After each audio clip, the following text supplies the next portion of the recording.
Magandang hapon po. My name is Alwin Aguirre, the current chair of the Department of Broadcast Communication, College of Mass Communication in UP Diliman, and I'd like to welcome you to the culminating activity of the commemoration of the 70th year of television in the Philippines that we titled Panonood at Pagtatanod. This roundtable discussion, Radical Television in the Time of Crises, hello po transport strike, baka naman pwede na nating tapusin at resolbahin ito, is a venue to reimagine, reconfigure, and replace the value of television, its materialities and imaginaries amid the flux following technological and sociocultural shifts on a global scale with specific local resonances. Television here is understood in a complex and layered manner, where its meaning and reality are defined by the interconnections of different actors, technologies, the thingness of television, TV as text, the producers, and of course the audience. Put simply, television, as hopefully advanced by the discussion, is made real in the nexus or connections of practices that are both long-standing and emergent, transcending the dichotomous way of either reading television as text or dissecting it as culture industry. The discussion is structured by three thematic strands: forms and formats, creative and production practice, and a prognosis as regards the future of televisual media. I'd like to thank the support of the Office for Initiatives for Culture and the Arts of the UP Diliman, the Department of Broadcast Communication, faculty, students, and staff, and the College of Mass Communication for its consistent support. To give us his welcome remarks, may I call upon the Dean of the College, Dean Fernando Paragas.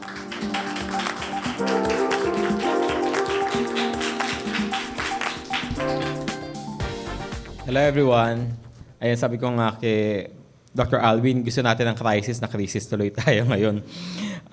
So indeed, we are holding today's event in the middle of a crisis that has required us to work from home and conduct remote learning classes. But even then, kasama nga yun dahil ang Zoom ay a form of screen din. So the phase out of jeepneys in the supposed modernization of public transportation is a crisis for many. Alongside continuing inflation and the battle of political dynasties, it is one of the many crises that our colleagues report about, sometimes putting them in crisis themselves with the powers that be. So, crisis ulit yun. But reporters in crisis situations are not new. As we speak, hundreds of journalists have been killed in the ongoing strife in the Middle East and Ukraine. And today, we are observing the 14th anniversary of one of the darkest days in journalism, the Ampatuan Massacre. Media killings are an ongoing crisis we have to contend with as well. At kadugtong yan din kung paano ba ipapaalala sa mga tao ang mga ganitong pangyayari at ipapaliwanag kung ano na ang naganap mula noon. But while the persecution and murder of media workers are among our gravest crises, there are many others we need to address as well. Our industry is crisis, katulad ng sinabi ni Dr. Alwin. We have yet to recover from the closure of ABS-CBN and its many bureaus. Across the country, the non-renewal of the network's franchise is still affecting the livelihood of our colleagues, the career prospects of our students, the sustainability of many communication and media programs in higher education institutes, and most importantly, the circulation of information, particularly during times of crisis. There is also crisis in our ability to adapt to the fast-paced developments in media technologies. As we are still making sense of the shift from legacy to interactive media, resulting in changing audience preferences and seeming irrelevance of our role as gatekeepers and agenda setters, here comes artificial intelligence that threatens to displace media workers who didn't keep pace with it. Which leads me back to the college, which amid all of this crisis is also having its identity crisis. How relevant is a College of Mass Communication where audiences are demassified, where media are not one-to-many, where production and distribution mechanisms are in flux? But as with any crisis, the way out, and not because it is our discipline, is through communication. Roundtable discussions like what we're having today is our gateway to making sense of and ultimately solving and thriving beyond any crisis. Thank you to the Department of Broadcast Communication for this event. Na nakrisis man, tuloy pa din. Salamat at good luck kina Jervis, Nick, Eji, and Joelle for taking on the challenge of discussing radical TV in the time of crisis. Maraming salamat sa inyo na nandito sa OD at makasama natin sa DZUP, Facebook at YouTube. At sama-sama nating pag-usapan ano nga ba ang gagawin sa mga krisis na ating pinagdaanan at harapin sa pamagitan ng telebisyon. Mabuhay at padayon sa ating lahat. Maraming salamat po kay Dean Hernan, who's always present in all the events of the department, whether in thought, but I believe in my heart that he is always here for us. Okay, maraming salamat. Napansin niyo ba yung yung opening remarks ni Dean? So kala nyo kwento-kwentuhan lang to ngayon, no? Joelle, Nick, Jervis, Eji. Because what we aim to talk about today is the potential role of televisuality in making sense of our current lives that seem to be defined by ongoing crises. Crisis upon crisis. Our guests, lingid sa kanilang kaalaman, will work hard today in answering very difficult questions. So meron pa kayong 2 seconds to rethink your participation here, but the 2 seconds is up, so wala na pong choice. I'll be introducing them. This is an exciting lineup, and we are lucky, we are fortunate that they agreed to participate despite the crisis that we are experiencing right now. Our first guest is a Manila-based broadcast journalist currently affiliated with ABS-CBN News. At present, he covers agriculture, social welfare, and disaster, okay? He also currently teaches broadcast media courses at the Department of Media and Communication at the Trinity University of Asia, has recently received awards at the Brightleaf Agricultural Journalism Awards and the Gandingan 2023. He is active in advocacy projects on promoting media literacy. Please welcome news reporter of ABS-CBN News, Jervis Manahan. Jervis Manahan is calling this. Jervis Manahan is on the line to tell us Jervis more. Manahan is on the Jervis line. Manahan now joins us on the line. Nagbabahan na ng Department of Agriculture. This is the first thing that you have to learn. Like, what are the things that you have to unlearn first? Sa Maynila, Jervis Manahan, ABS-CBN News.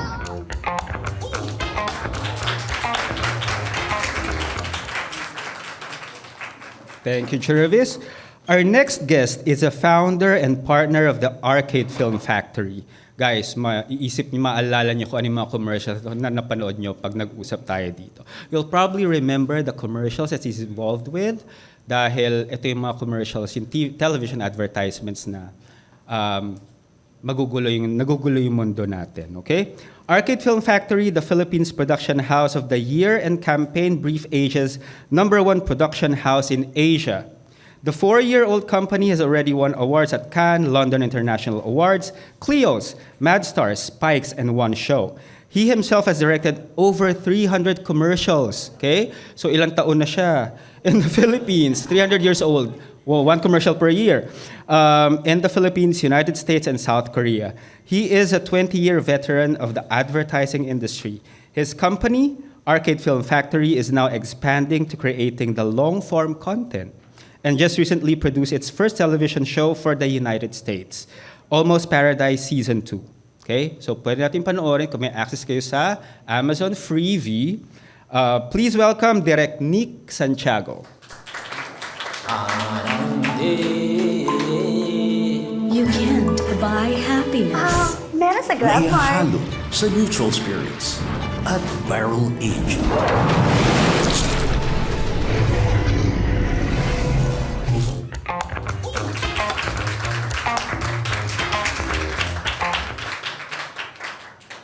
Our next guest is a speech communication graduate, a professional voice artist, events host, experience collector, and storyteller. Yung ano doon may highlight doon, experience collector ha. So baka naman pwedeng maging ganun din tayo. She would share most of these lessons and stories on TikTok, which eventually led her to creating the Paano Kong podcast.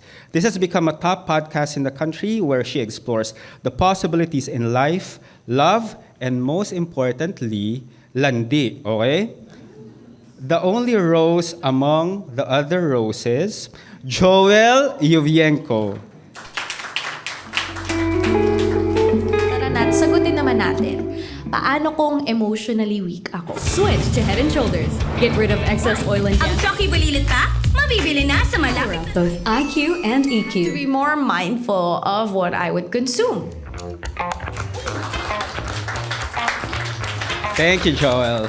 Meron pa po tayong isang guest, okay? Huwag po natin kasi international globalization nga, di ba? And a globalized world requires us, to travel the world even if we don't leave our emplacement, okay?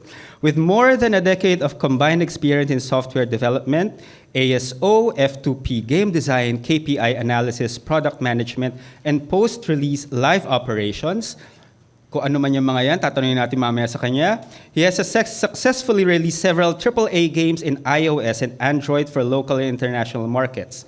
Some of his notable works are Lord of the Dragons, Kingpin Underworld, Will to Play, and Barangay 143. He is currently producer of Canada's longest-standing mobile games company, Ayugo Mobile Entertainment, Eji Santos. Para sa barangay. Para sa barangay 1!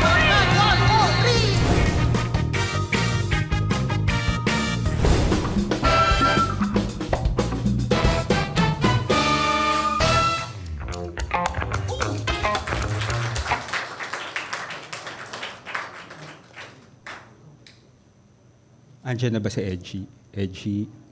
Yes po. Thank you po. Yes, Eji. Yay! Okay. Nagising na si Eji, okay? At ano yan, nakapaghilamos na yan. Tama ba, Eji? Maraming salamat dahil puyat siya ngayon, madaling araw sa Canada. So, he sacrificed his well-being just to be in this roundtable discussion. So, we should all be thankful. Sige po, maraming salamat. We will begin the discussion.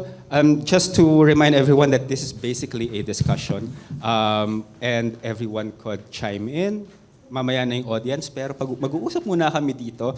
And I hope, Eji, I will be on the lookout for any signal that you might do if you would like to speak up, okay? Walang problema. Yes, sir. To open the discussion, medyo personal muna tayo. Hindi ko tatanungin yung love life nyo at yung mga landi moments ni Joelle. Unless you'd like to share it, wala namang problema sa amin, right? Okay. Pero yung tanong ko ay a little bit of personal background as to why you ended up in this kind of work and possibly the influences or inspirations that you had in doing the work that you do right now. Especially when it comes to your creative choices, right? The projects that you pursue, the projects that you ignore, the projects that you say no to. So, personal background. Anyone could start. Okay. It's such an interesting question. It's like a culmination of all the choices we've made, good and bad, or questionable rather. But I think it goes back to like choosing what course to take. I really did not know what I wanted to do. I mean, who does really? not a lot of people do. I mean, meron, but not really. So I was like, okay, what feels like a broad enough course that I can take that maybe can be something eventually. In the future, right? Yeah. So that's why I ended up in speech comm. Actually, nag-EL nga muna ako and then nag-speech comm ako after because that felt more broad. And I was like, I don't know what to do. Sige, bahala na. So I thought after graduating from college, I'd get into the ad industry as a copywriter, which I did for a while. And then I did a lot of other industries. I went into food and beverage, performance also in theater and film. Those things didn't really stick so much until I landed this random interview as a researcher, parang producer for a radio station. And from there, they were like, "Oh, I see that you have a background in performing. I want to hear how you sound like on air." I was like, "Okay." And then, parang 2 weeks after that, they just like threw me in the booth and they were like, "Okay, let's see how you sound. I like how you sound. Let's train you further." And then, dun nag-start yung radio. I did that for like about a little over 5 years, but that opened the opportunity to voiceover work, to doing voiceover work, commercial work as well. Yung Grab, that was my voice. We worked together na rin pala.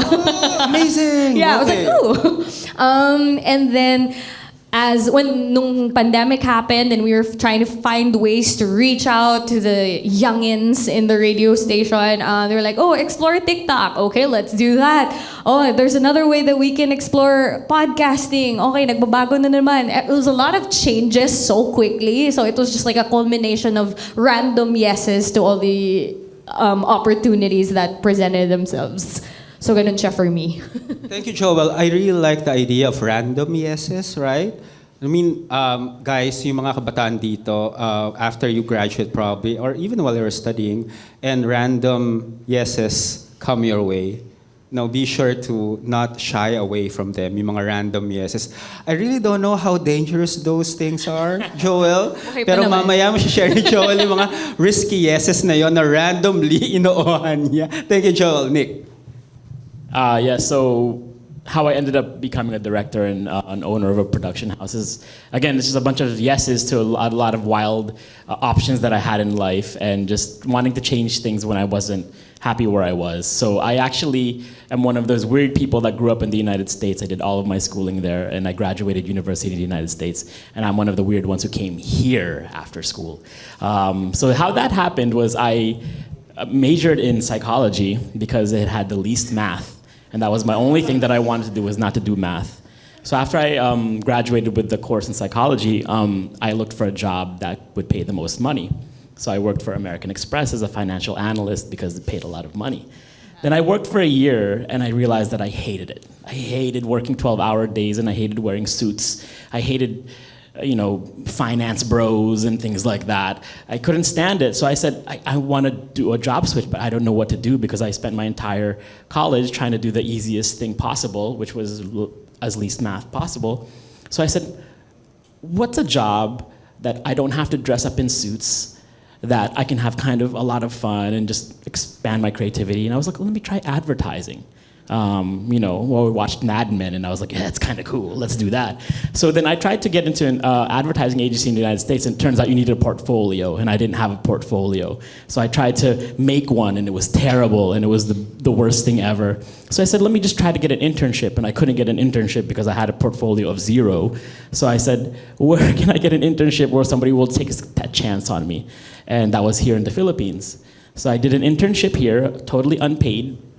And I said, let me just work for 3 or 4 months and then get my portfolio together and then go back to the United States and work in advertising and start my career.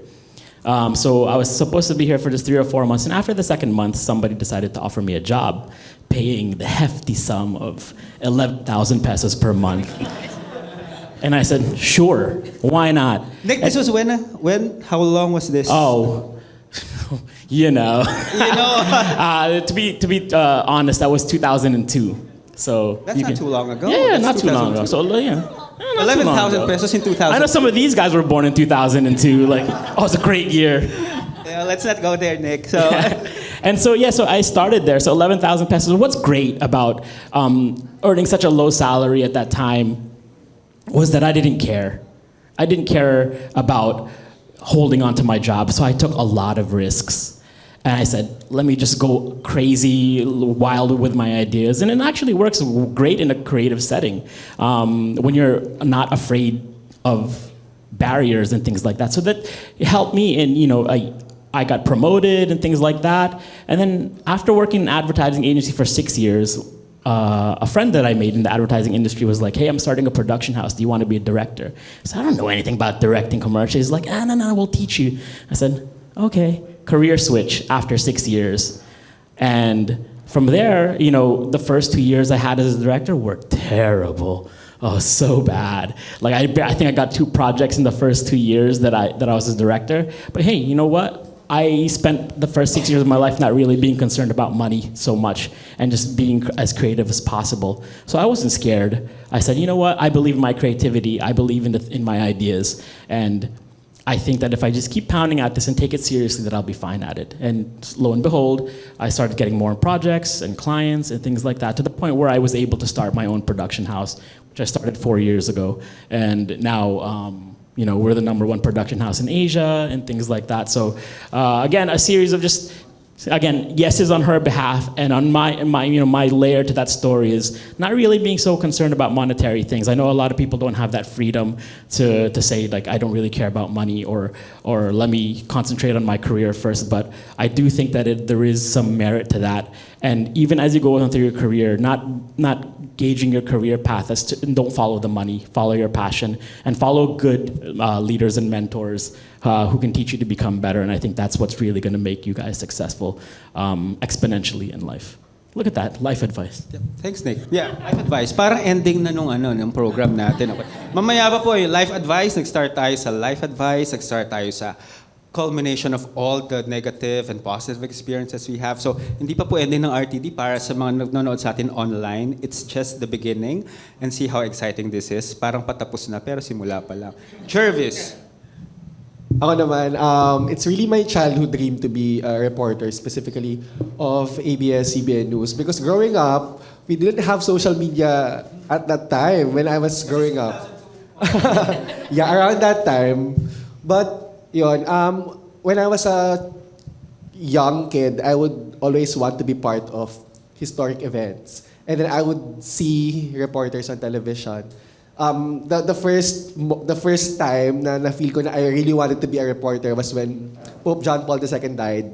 And I would watch hour-long coverages ng burial, and I would see reporters, Filipino reporters, nasa Vatican nung nilibing si Pope John Paul. And I wanted, that time, I really promised myself na one day, I would go there to the Vatican at magko-cover ng burial ng isang Pope. But that was a very, very, Malapit na ba? specific Matutupad talaga. na ba? Malapit na ba itong matupad yung dream na to? Hindi pa namin natutupad yun, no? So yun, when I was in high school, we moved to Dubai. There was no social media yet. So we would only get our news via TFC. So, yun, when I see reporters covering wars, when I see reporters covering typhoons, disasters, I would tell myself na, I wanted to do this. I wanted to do that. No, specifically that. Specific to ABS-CBN because that's the only channel my parents would have access to at the time. So yun, I felt like when I went to college in UP, all decisions, like, it should lead to that. Like, I should take a course related to that dream. I should take internships related to that dream. So, yun, after graduation, I joined the industry, hindi pa with ABS-CBN. This ABS-CBN is my third company. So I worked in GMA7, I worked in PTV. But yeah, I devoted my entire life working for the news. So yeah, here I am now.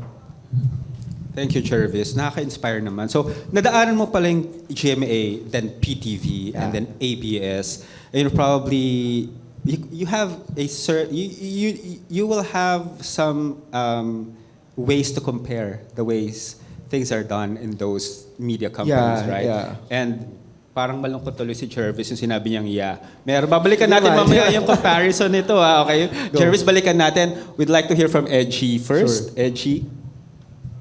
Hi sir, thank you.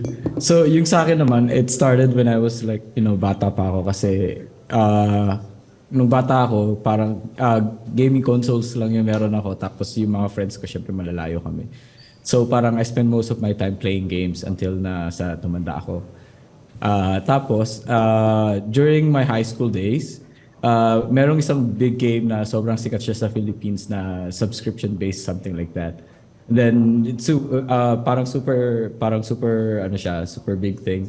Tapos lahat ng mga friends ko and mga classmates ko naglalaro din ng game and even my cousins. So dahil nga sobrang big niya, yung mga items dun parang pwede mo siyang i-buy and sell or ganun. Then from that point, so sobrang addict ko sa games dun. Ako yung isa ako sa mga bata na nasasabihan na, yan computer mo yan. Yan, isa ako sa mga bata na nasasabihan ng mga ganun. So there was also a time na nahuli pa ako na nagka-cutting classes, pumupunta sa computer shop. Isa ako sa mga Guys, bad example. Eji, okay? Okay. Gatekeeping, huwag po tayong makinig kay Eji dito sa bagay na to. Okay. Yo, pero wag niyo gagawin yun. Kumbaga parang sa experience ko lang siya. Tapos, doon nag-start yung passion ko doon sa game nung bata pa ako. Tapos ang gusto ko lang gawin doon, to be honest, is kumbaga parang gumawa ng isang website para i-hack yung mga kaibigan ko or yung mga friends ko. So parang gumawa lang siya ng phishing website, parang ganun siya.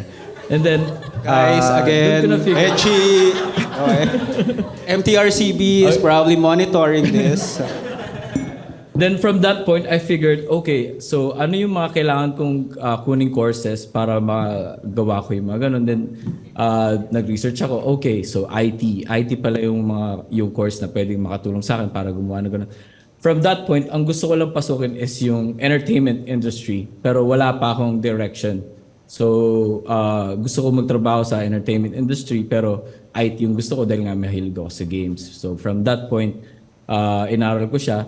And then, along the way, I figure out na, okay, sa IT pala, pwede mong pasukin yung gaming industry, which is under naman siya ng entertainment. Kasi syempre, entertainment is kumbaga parang oldest form of industry, di ba?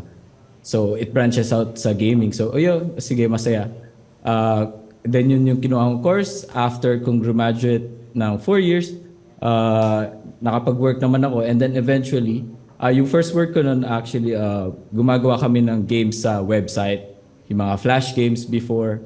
So, and then next projects would become yung mga console and then become mobile. So, ano yung position ko ngayon? Kumbaga parang sama-sama siya ng mga previous experience ko. So yung mga before naging software engineer din ako, and then naging game designer, and then now naging producer. Sabi ko kasi before, I want to be like a producer kasi it sounds cool. Ayun lang yung gusto ko. It sounds cool, pero hindi ko alam na ganun pala kahirap yung trabaho na kasama nun. So, pero syempre, after mong graduate, hindi ang producership is hindi mo siya pwedeng pasukin ng parang fresh grad kasi you have to experience the entire development cycle ng isang project, di ba? So, I have to go through dun sa mga different experiences sa software engineering and dun sa may game designing, and then eventually naging producer ako. Then I use all my knowledges doon sa mga previous experience ko para ma-relate ko dun sa producership. Actually, a producer is the fancy word for project management because sa entertainment industry, we don't call project manager, we call them producers, right? I think other producers would agree with that. Yun yung story ko. Thank you. Thank you, Eji. How did you end up in Canada, by the way?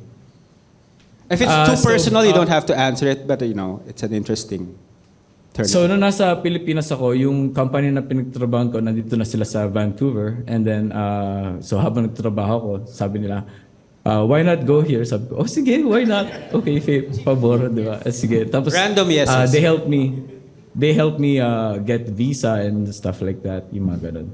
Okay. So parang baliktad yung direction niya ni Nick. Si Nick is from the North America and went back here, and Eji is from here going to North America. It's just in Canada. And I think you will notice that mobility right now is like that. Diba? We move from one place to another. It's a transnational movement kind of thing, either for work, for leisure, for love, and landi. Diba? It seems like there are no barriers, there are no more borders right now, but we also know that that is a myth because not everyone, tulad ng sinabi ni Nick, is, not everyone will have the freedom to do whatever they want. Like yung experience in Nick is to pursue this particular passion and career without thinking of, earnings or money. And that is a kind of a fortunate situation to be in, right? Sana all, di ba yun yung term natin? Sana all, Nick. Pero, okay? It's just interesting to me, and I'm writing down all the keywords here. And there's a commonality with the experiences shared by everyone here. Pero yung mga tumatak na keywords and concepts here would be the weird ones, right? Crazy ones, breaking barriers. Ito yung sinabi ni Jervis as being part of historic events, basically being part of history. So it seems like in order to carve your own path in the career or profession that you've chosen, you would have to break barriers and you would have to defy certain conventions, right, and boundaries to be big enough to be part of historic events or history itself. This segment of the discussion is focused mainly on the new forms of televisuality and visual media that we are encountering every day of our lives. And I'd like to know, si Nick muna siguro una kong tanungin ngayon. Because you spoke of being a weird one, because you spoke of being crazy, and nakapanood natin yung snippets ng kanyang mga commercials na ginawa. Kung tuwing nakapanood ko yung mga commercials kasi ginawa ni Nick, naiisip ko, absurd, right? So if we are talking about a new aesthetic form in televisual media, particularly in television advertisement, how would you describe the forms or aesthetic forms that we have right now? The thing is with advertising, you guys are bombarded with advertising every day. And viewership in terms of television and content is different now. It's not like before where you had to watch TV and you had to sit through commercial breaks, so it was forced watching. So you saw the same commercials that everybody else saw because everybody was only watching the same thing, especially here. Nung dati pa na parang there was only 3 main channels, 4 main channels, so everybody was watching the same thing and not everybody had cable then pa. And the internet here, wasn't prevalent. It wasn't like everybody had YouTube, so it was forced watching. So everybody saw the same thing. Now you see it everywhere. Everywhere you look, think about the monitors that you're looking at, the screens that you're looking at. You guys are looking at a screen right now. Thinking about how you look on your phones, and you're bombarded with advertising every day. People say that you are bombarded by about 200 ads per day that you don't even realize. So the whole aesthetic now is being able to stand out amongst the clutter. Being able to grab attention, being able to grab people's memories, because there's only a limited amount of space in your head. Now, the whole, excuse me, the holy grail of advertising is being shareable, right? To actually take an ad that somebody is selling you something, and yet you go ahead and share it to your friends and share it to other people and say, "Panoorin mo to, nakita mo ba to?" That's the holy grail of advertising. And then the next step above that is like, it's you enter the social zeitgeist of pop culture. Now you become part of what's cool. That's where everybody is trying to get to. And you can't do that by repeating the same thing. There's a lot of advertisers out there that are still doing the same commercials they've been doing since like 1988. Like, kasi that's how we've always done it, and that's the formula. May sinishade si Nick ngayon. Sino sinishade natin dito, Nick, ha? But that's the truth. Yeah, there are very similar formulas, and I've worked with a lot of people that, kailangan by the 3rd second, kita mo yung brand, kita mo yung product. But people don't understand that the second that somebody realizes that something is an ad, off. You turn off right away. People will actively pay money to not watch ads. That's the whole basis of YouTube Premium. You pay 150 pesos a month so you don't have to watch 6 seconds of pre-roll. People are paying to avoid you, but yet if you're good enough, if you can tell a story well enough and relevant enough to the person watching and to your target market, they will take that commercial, share it with others, and then enter it into what's cool in their life. Into that, again, the pop culture zeitgeist. And that's where we're at. And I'd hate to say that there's a certain aesthetic, mixed temperature lights and stuff like that, because you can't prescribe it. Nobody knows what's going to be cool the next time around. Nobody knows what people are going to watch. I know people that work at TikTok, which is basically the home base of what's cool and what's trendy now is at TikTok. And they can't predict what's gonna be big next. They can't predict what weird thing the kids are gonna love. They can't predict that at all. So here, you just have to keep being creative, keep thinking of what's new, and take risks out there and change it up. You don't rely on something that was cool even 3 months ago, because cultural decay is so fast. What was cool last week isn't cool this week anymore. And if you try to ride on that now, all of a sudden, so behind. Look at this guy. So 2022. So 2002, okay? Nick, thank you. Na-hurt, ang daming na-hurt dito sa sinabi ni Nick. So behind, right?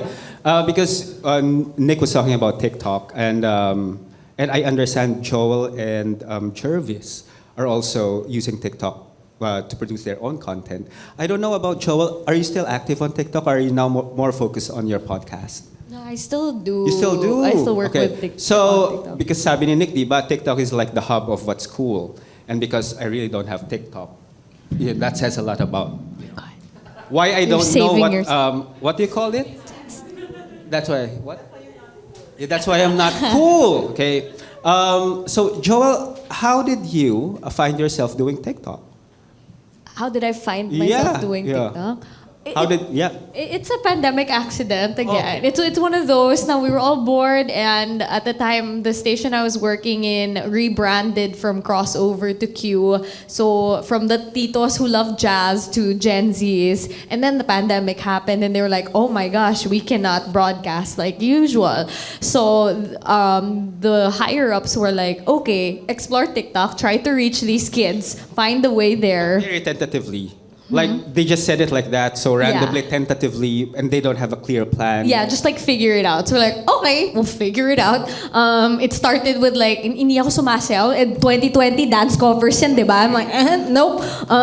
Covers, stitching, duets, okay, we can do that. An insight to radio stuff. So a lot of my content was radio things like doing segues from one song to the next. Tapos nung nag-expand to TikTok Live started doing, we would broadcast our shows, 3-hour shows while going live to build an audience there. Those people who were bored also at home, and that kind of built some community in itself. And then nag-shift yung audience because a lot of people were kind of drawn to the hugot stuff because I would connect the songs together. And then when brands started coming in, it's a different experience. I mean, aside from obviously you really want it like virality, you want to be shareable.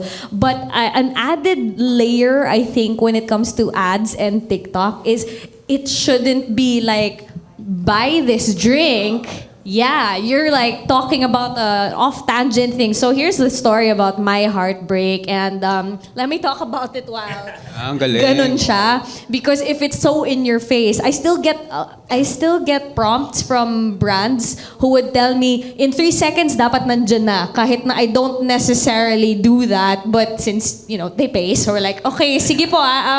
In my head, I'm like, I'm not so sure how that's gonna work. Pero kung ibuboost naman nila, okay, they're paying for visibility.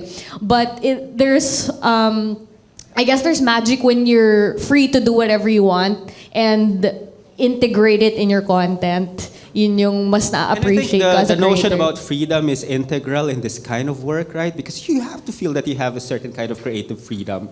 But Joelle, you spoke about you're free to do whatever you want on your TikTok, even if it's basically advertising or advertisement. But that freedom is probably not absolute, right? There are, like, I guess it's usually the hindi yung mga super malaking brands that have to go through so many approvals, so many so many but you've people. also experienced doing those brands. Yes, like the tiniest details, the text in the screen dapat this size, these words. But it's usually the homegrown brands or those with a younger team, feeling ko na parang, sige, go, bahala na, just figure it out. And those are, well, personally, as a creator, yun yung mas na-appreciate ko because we get to play around with that na mas may pressure then versus like if they tell you to, okay, at 3rd second, put that here, say this. I know for a fact it's not gonna do as well because people are gonna, scroll up immediately. Yeah. They listen to you when you say that, it's not gonna work, guys, so just let me do my thing. I don't say that. Kasi not in that katrabaho way, mo of eh. course, okay. I'm like, I'm not so sure if that's gonna work, but if you're boosting it, okay. But it's usually not how I present my content. Parang ganun siya. But it has to have, you've gone through a learning curve of sorts, right? Because that's not the usual way advertisement is produced. But did you have to learn that, or did someone has to teach you?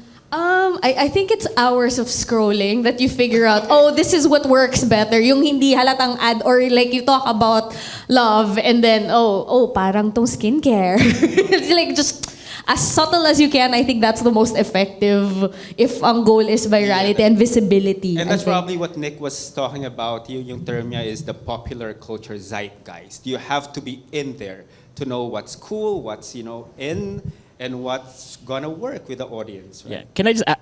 Hello. Sorry. Check.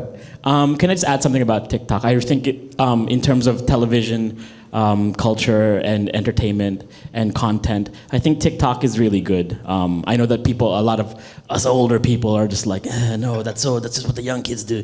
But what it is, it's kind of like a sample platter of what's out there now. A lot of long form stuff get a lot of their first exposures through TikTok. I'm sure that your podcast grew viewership because they see little snippets and they say, I want to watch the rest of it. Gusto ko makita yung the rest of the podcast because it's super interesting. So it's like a series of trailers for longer form things. So, for example, there's a comedian right now who's probably the hottest comedian right now. His name is Matt Rife.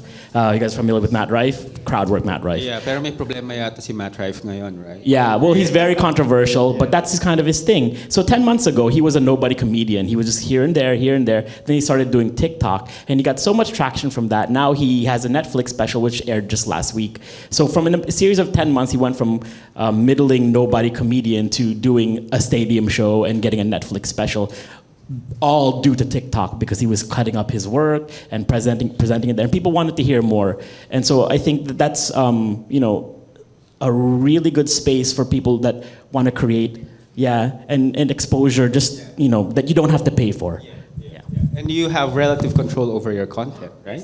No one has to control you. Eji, gising pa si Eji. Hi, Eji. Yan. Hi. Eji, do you do TikTok? No. No, okay. But you do streaming, right? Kanina kasi nung nagte-tech test kami dito, naka-streaming outfit pa si Eji. Hindi ko alam kung anong ginagawa niya. You do streaming, I used to right? stream games before. Stream games before. And now that you are a producer, a game developer, what factors would you consider in coming up or designing a game or producing a game, especially for the Filipino audience? Yung Filipino audience, very specific sila pagdating sa games. Most of the people, kasi ang mass market ng Filipino is like market C, right? Like yung masa, sabihin natin ganun, yun yung majority ng mga may cellphone sa Pilipinas. So kapag gagawa ka ng games, yung mga taste ng mga masa is yun yung kailangan may capture. Hindi mostly nag-work sa Philippine market yung mga games na, let's say, kailangan mo magbayad monthly or kailangan mong bumili ng ganito para makalaro ka. Hindi siya ganun kadali. Nag-work siya pero merong maliit na market lang compared dun sa talagang market na katulad ng, for example, ng isa kong project is yung Will to Play. Ang target market niya is yung, of course, yung mga fans ni Kuya Will, di ba? So yung mga fans ni Kuya Will, hindi sila nagbabayad. Sila yung gusto magkapera, di ba? So yung mga games na kailangan mong gawin or yung mga design mong games is hindi siya yung game na parang kailangan mong maglabas ng pera para mag-enjoy ka. The other way around. So yun yung nag-work specifically sa audience ni Kuya Will and particularly sa mass market ng Pilipinas. So yun yung mga games na super casual lang. Yung mga kayang laruin ng mga, let's say, nandoon ka sa MRT kasi majority ng mga Filipino pagka nagtatrabaho sa Maynila, nagtatravel sila. So, yung mga games na yun, kailangan, kumbaga parang yung spare time nila na nagtatravel, ano mga games yung pwede mong gawin para yung mag-fit para sa ganung time frame, di ba? So, hindi yun yung mga games na super like RPG na sobrang tagal mong laruin or continuous. Ang mag-fit sa mga ganung bagay is yung mga like casual games. Let's say mga basketball na let's say 2 to 3 minutes matatapos mo na yung laro. Diba? Siyempre kasi yung magbabiyahe ka sa LRT, MRT, hindi naman ganun ka tagal, diba? So, tsaka nakatayo ka. Siyempre yung de-design mong game, kayang laruin in one hand. So, yun yung pinaka-importante doon.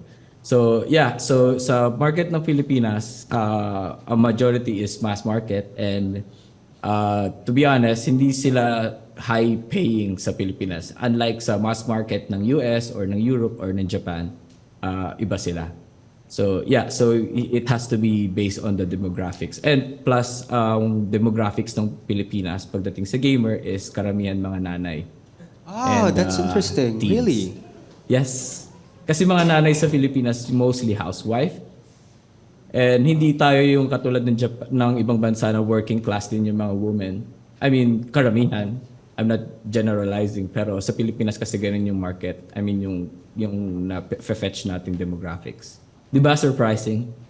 Interesting, actually. It's interesting. So that is why we need to know our audience. And media production is always context specific. And I think certain things will work if you know the audience really well. But Eji, yung interested ako ay yung will to play is attached to the game of Willie, right? It's attached to the Yes. show, I mean, of Willie. And this is an interesting, development in in newer forms of televisuality. Meron certain transmediality, di ba? From television or local legacy television, tapos may gaming.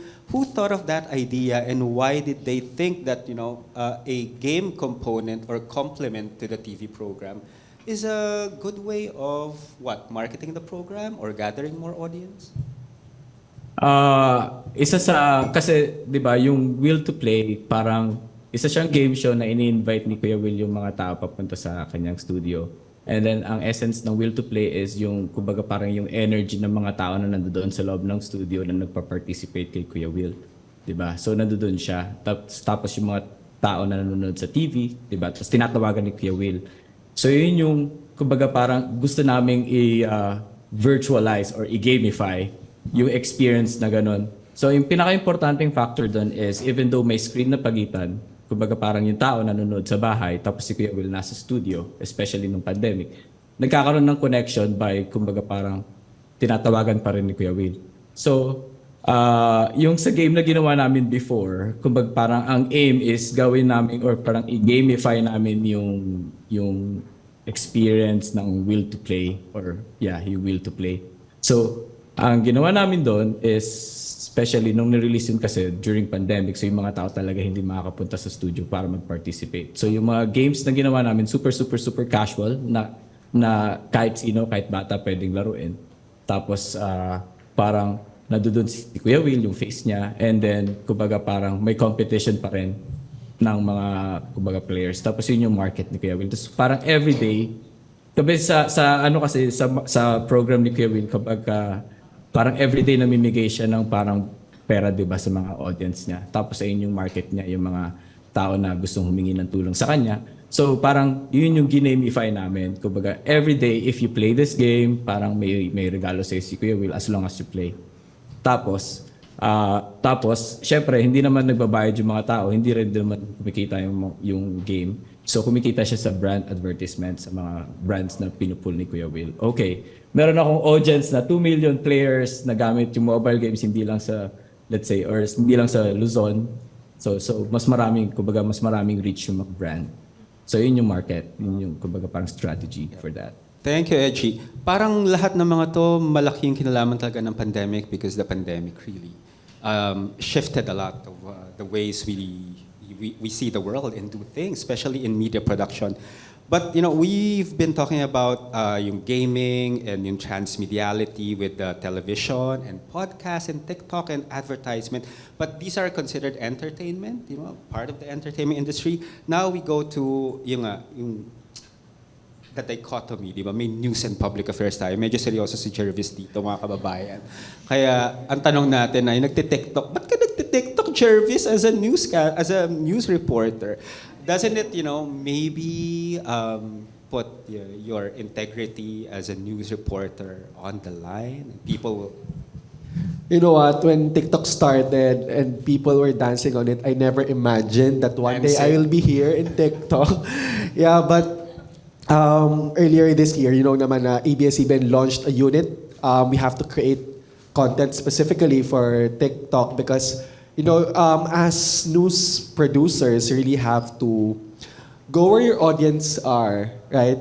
You have to penetrate the algorithm better, and we cannot do that if we remain on our legacy platforms. I feel like the media landscape now, less and less people are watching television news, and we are losing a lot of our audience. So I think one of the solutions na ginagawa ng news organizations, not just in the Philippines but also around the world, is to how to recapture your audiences. One of the ways is really to speak their language and be on the platforms where the people are. And in TikTok, there's really a lot of people. Like, it's the biggest platform now. I mean, more than Facebook, more than Twitter, more than Instagram. It's really, Filipinos are really heavy TikTok users. So we have to adapt, like, really producing the news. How do we report the news on a platform like TikTok? It's really, you have to rethink the ways on how you do it. Kaya ngayon, yeah, I am on TikTok now, and we are reporting the news via TikTok now because, it really gets a lot of audience. No? Madaming ways on how to do it. Sometimes we adapt our content on legacy media, like our reports for TV Patrol are also being uploaded on TikTok, but there are also other units where we create content specifically for it because it has a large market that you would want to, recapture again. Kasi mahirap na, news consumers are depending on social media right now. And if a news organization is not present on that platform, parang they will be detached to the news that you're reporting. Somebody else will probably do your job for you, which is, less reliable, right? Yeah. Joelle, would you like to ask? No, I think I also noticed, I don't know much here, but I remember this broadcaster talks about the news and then she's always on her, like, sa kotse lang. And I think that's what changed also as a way to reach out na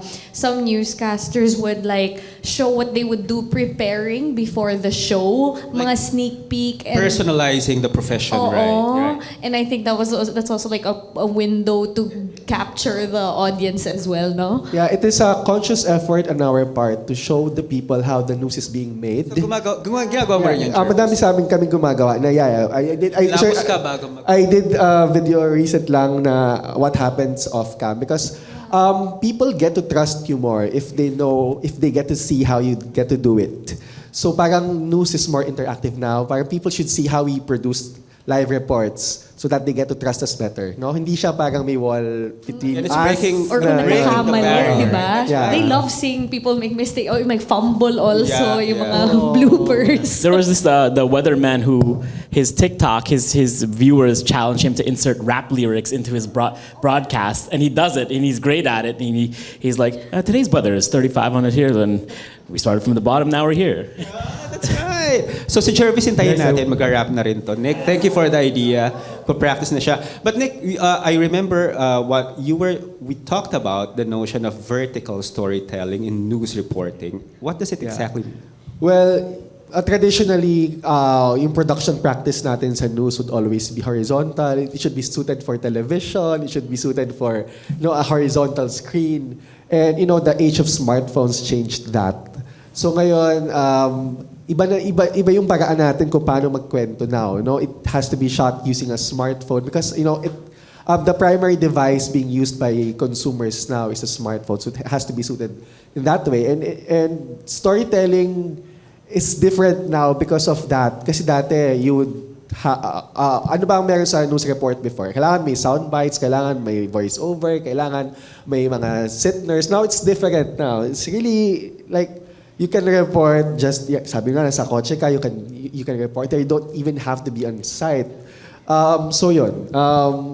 I think vertical storytelling really shattered the conventions of how we were doing the news for the many, many years. And right now, I think there's a series specifically produced for vertical storytelling, right? So there's lots of lots of I want to content add now. lang. Sorry guys to interrupt. Sure, Eji. So I wanna add like a fun fact lang. No, dito sa Canada, yung mga news is blocked sa lahat ng social media platforms. So recently, the government blackballed like news sa lahat ng social media. So wala kang makikitang news sa Facebook, sa Instagram, or TikTok. And the reason for that, Eji, is business. So nalulugi daw yung partly nalulugi daw yung kumbaga parang yung mga producers and yung mga sa TV ganun kasi yung mga tao hindi na nanonood ng TV. So it's basically protecting the legacy industry, the legacy media and these companies. That's one thing I think. And also to combat yung fake news kasi syempre maraming fake news pa rin. Kasi yung mga ibang tao madali nang makagawa ng video or like yung iba gumagawa ng fake news, diba? So yeah, that's also one way for them. That's interesting. Thank you for that. Deep information, Eji. I was about to ask Jervis actually. Wala bang effect yun dun sa yung reputation natin as news producers, news reporters, or journalists? Na parang nandito ka sa TikTok and yet you're talking about something serious and of national interest.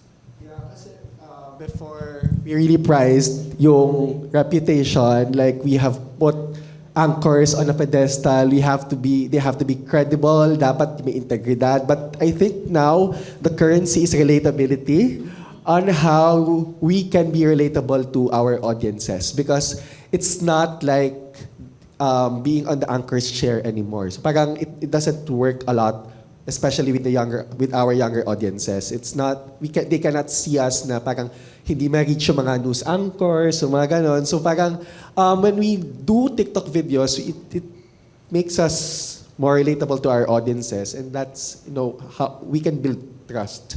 And naman in news media, trust is very important. So and I think yung mga ways on rediscovering things is also a way to build trust to our audiences, is to show them that we can be like them, like we can do the news in newer ways. Otherwise, we will be obsolete kapag hindi kami nag-adapt. But sa journalist, like you, was it easy to accept that kind of a change in perspective and worldview? Na parang before, a journalist should protect his or her reputation. But now it's more, what do you call that? What you value more, yung relatability, right? You have to be relatable. And does it, in some ways actually challenge the way you produce news that has to be objective, right? Facts and all those things. Siguro linawin lang natin na the storytelling functions, the formats change, but in journalism, the values still remain. You still have to adhere to the values of accuracy, of fairness, of balance, but only the ways on how you tell the story changes. And when we started our initiative of doing vertical videos just earlier this year, it was hard for us to do it, especially because we are not really trained. Paano ba tayo gagawin? How are we going to use TikTok for storytelling? No, it's not as if you're doing the same conventions of television and bringing it there. It's a very different genre. So in television, you cannot start with a spiel. On TikTok, you can, di ba? On television, you should always be on site, reporting live from where the event is happening. On TikTok, you can do it even in your bedroom or wherever, di ba?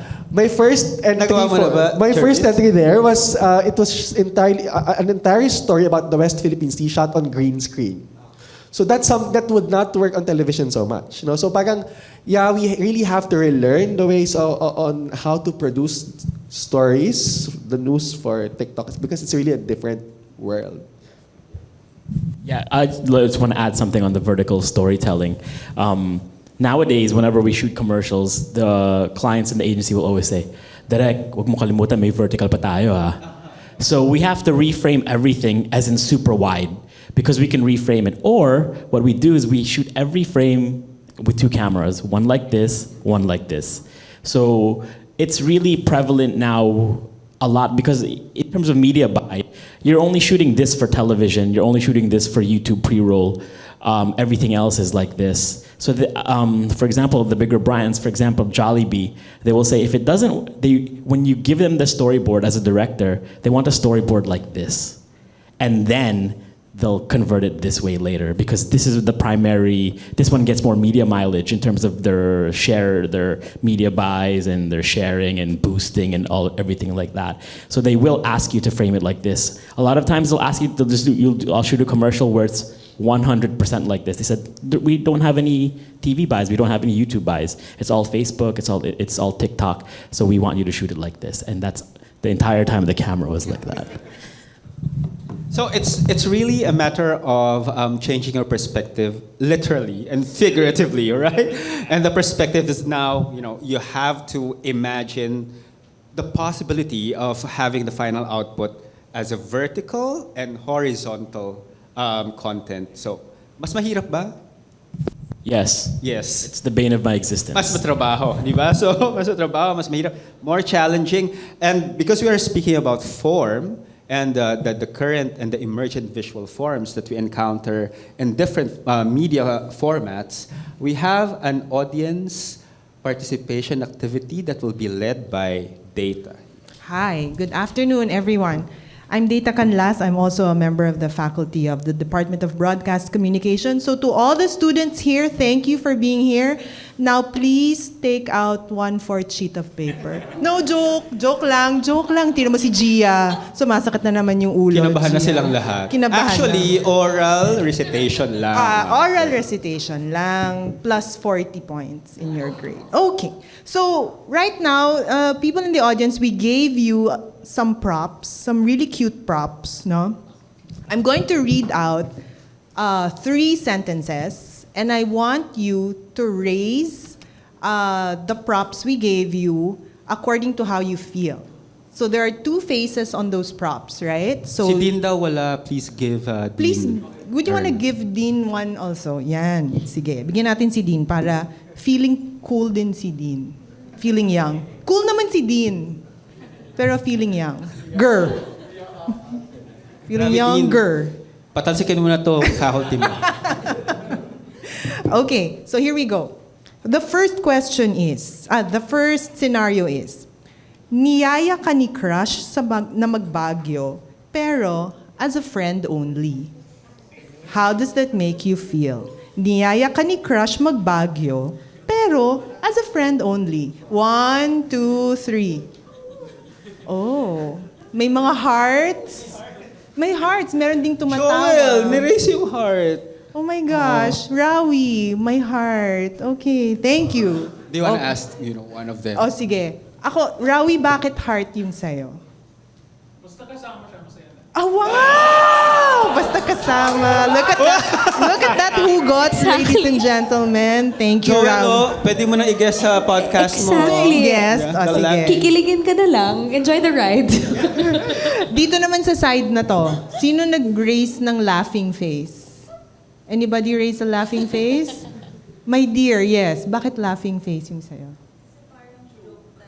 Parang joke time daw. Because Baguio, Because it's Baguio. It's Baguio. Sana kung niyaya ka lang sa SM Mega Mall, maintindihan mo.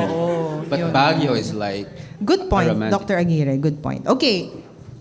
Scenario number 2. Inutusan ka ng tatay mong bumili ng 1 kilong bigas, pero hindi pa rin ito 20 pesos. Inutusan kang bumili ng 1 kilong bigas ng tatay mo, pero hindi pa rin ito 20 pesos. Laughing face, major laughing face. Uy, Sir Jobart, bakit laughing face po tayo? Kasi hindi 20 pesos daw. Parang joke yun. Joke, yun yung talagang joke, di ba? Okay, joke. Okay, third scenario. Nagpuyat ka reviewing for a long exam. Pagdating mo sa klase, absent si ma'am, sir.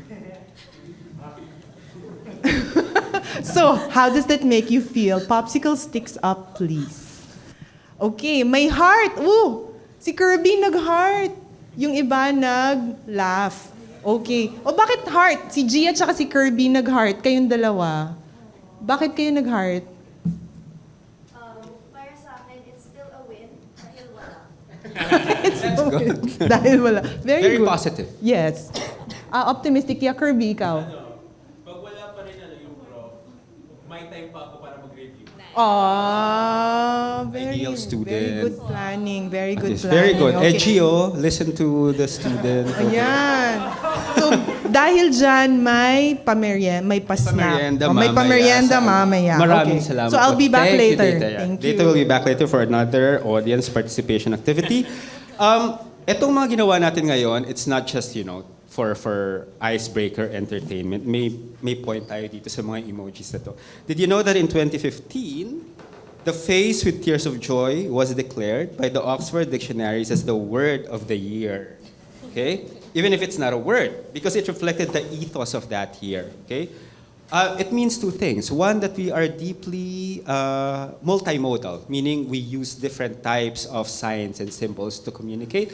And second, we are deeply entrenched in social media, where the use of emojis is actually located. Okay? Pero may mas interesting reference ito para sa mga guests natin and probably sa students here. In one of the very prestigious universities in the Philippines, in one of their big faculty meetings, nagkaroon ng slight controversy. Okay? So they were talking about curriculum because, academics do boring stuff like curricular change, planning your syllabi, yung mga ganyan. So one faculty was presenting a particular program that they'd like to introduce for the international students. Okay.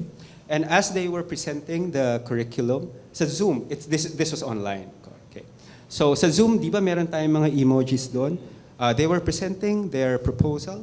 Ang maraming umangat na mga emoji was this, right? The face with, what do you call this? Tears of joy. Yan, umaangat silang ganon. So the people presenting the proposal, and you know, maybe their colleagues, di ba, na-offend sila. And they were saying, why are you laughing at our proposal? Di ba? I just, you know, I am, you know, so angry about the insult, etc., etc. So nag-spend ng some time debating bakit pinagtatawanan daw kasi ito yung umaangat sa Zoom, okay? And then some of the faculty members actually say, no, it means joy because on Zoom, when you click on this, yung label nito ay joy, okay? Why am I telling you this? And I think, you know, that particular anecdote is reflective of how we are not so, we're still learning the new forms of visuality that, you know, continuously emerge and continuously bombard us over the different media formats that we use. And sometimes it's as benign, di na nga benign yun, it's as simple as that. Pero may mga pagkakataon na it's more complicated than that, right? It could lead to endangerment of your lives. It could lead to yung fake news, misinformation, disinformation. So I think when because we are speaking about new forms of televisuality here, we also would have to talk about how the audience has been changing or has been changed by these new forms of televisuality. Kasi kahit naman anong change yung gawin mo dyan, kung wala kang audience, wala rin yan. Di ba? Kaya nga si Joelle kanina, isipin niyo kung kailan ipapakita tong mineral water na to. Nick, you know, would have to think of crazy ways of presenting the product. Jervis, as a news producer, would have to use the vertical format. And Eji over there in Canada would have to think of how to constantly make people think about will in the game. So, but these are forms of televisuality and the visual medium that people would have to learn. So what will you say, how will you describe the current audience right now in terms of these new forms of visual media? Is the Filipino audience more prepared? Is the Filipino audience ready for newer forms? Or are there like lapses or gaps in our acceptance and perception of these new forms of emerging visual media? I think that the audience is always ready. The audience is always ready for new stuff. They don't need to see the same thing over and over again, which is where we get a lot of hang up in terms of our entertainment here. Because a lot of the decision makers, they don't want to lose money. So they just want to keep doing the same thing, the same storyline, the same movie, the same horror movie, the same comedy that they've been doing for the past few decades because that's what made them money before and that's what they think will make money with them in the future. I think as we get exposed to more and more media, what I think where the audience is going towards is looking for genuineness. Genuineness in the people, the acting, the story. Is it true to me? Is it true? Is it a real story? Or is it just some kind of weird thing? Is it told in a weird way? It's always about being genuine. When you look at the, again, back to TikTok and social media, when you see a lot of these vloggers who try to like fake situations, like, oh, I'm faking being, giving money to the poor people, people will call out right away, fake, acting, blah, blah, blah, blah. They'll call you out and immediately you're turned off. You won't even bother looking at the rest of their stuff. So genuineness is there. And in terms of, in Jerwin's case where it's with the newscasters, and the genuineness comes from showing their vulnerability. They're no longer sterile. They're no longer just a voice on a pedestal or on a podium saying, this is the news for today, but you believe them because they sound like your uncle or your friend next door who's just telling you the news from their heart because you see them now as a person rather than as a robot just reading a teleprompter.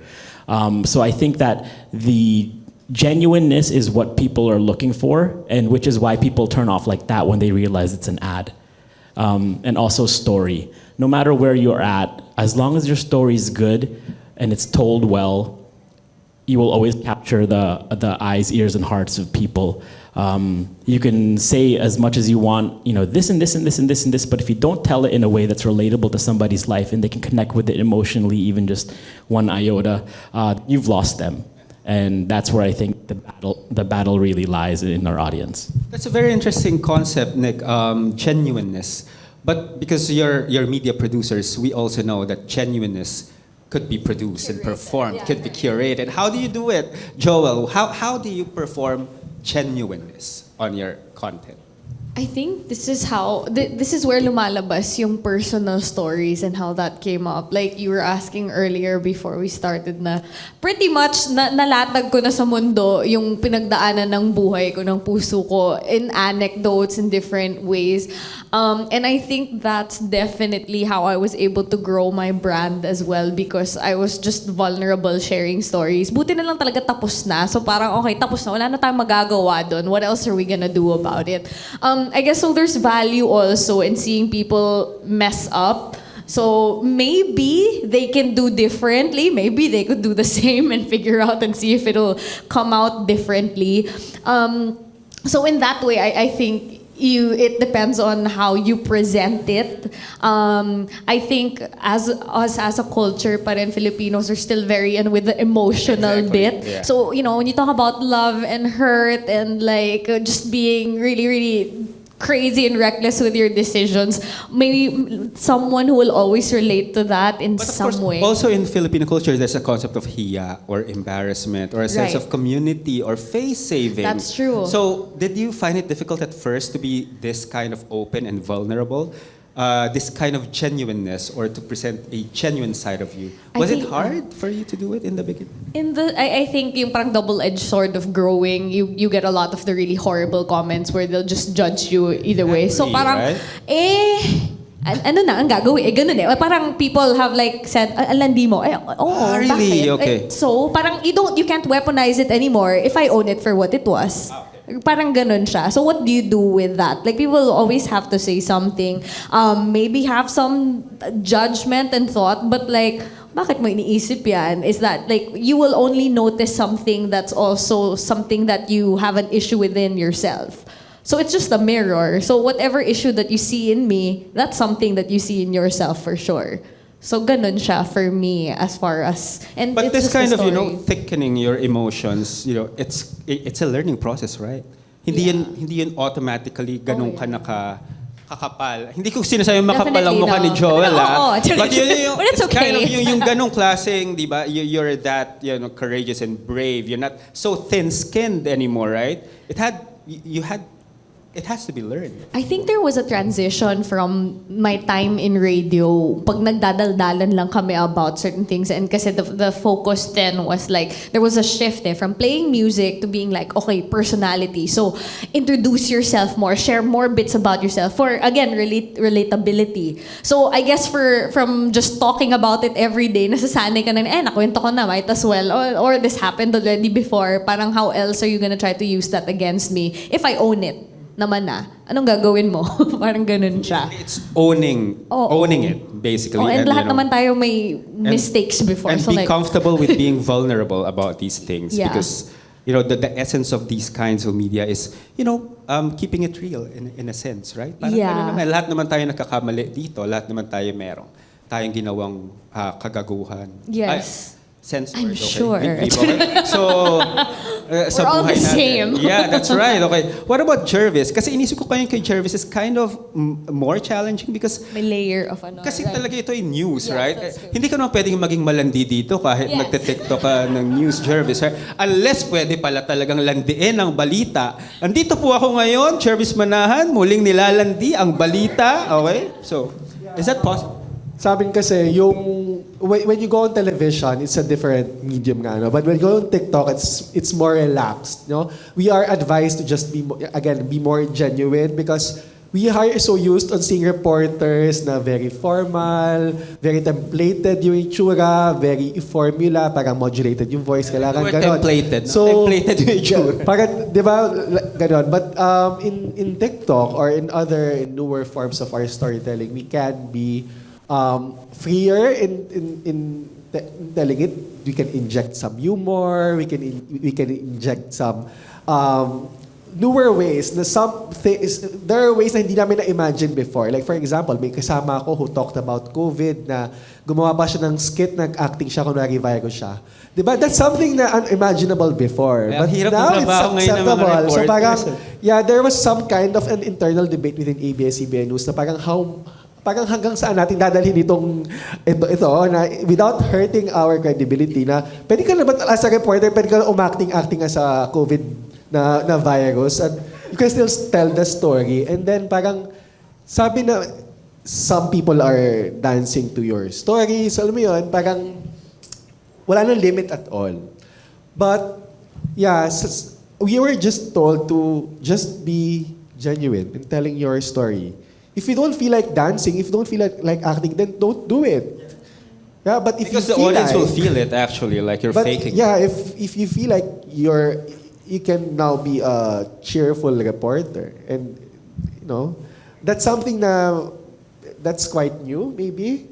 But yeah, again, it's about getting your story across. If you get to tell your story, if you get to tell the news in ways na it might not look conventional, but if na-attain mo yung objective mo of you know putting the story across, then maybe you have served your job as a reporter.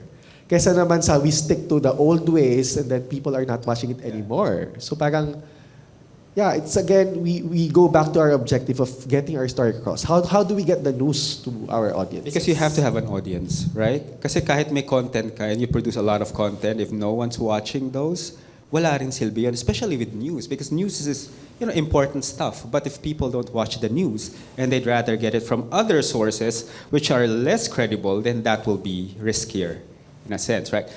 Eji, because we're talking about the audience, Eji, and of course you're now producing games for an international market, for a more international market. What were the adjustments that you had to make in terms of, the way you think about gaming and the way you think about designing games? So, yung audience, yung difference ng audience sa Philippines at saka audience or let's say sa Asia, I could say Asia. Yung Western is more on, they incline more sa storytelling, sa mga ganong klase ng games. And then, yung dito sa Southeast Asia, to be specific, is karamihan sila yung mga parang sa role-playing game na continuous, hindi siya yung parang story-driven, kumbaga more on social aspect ng game. Yun.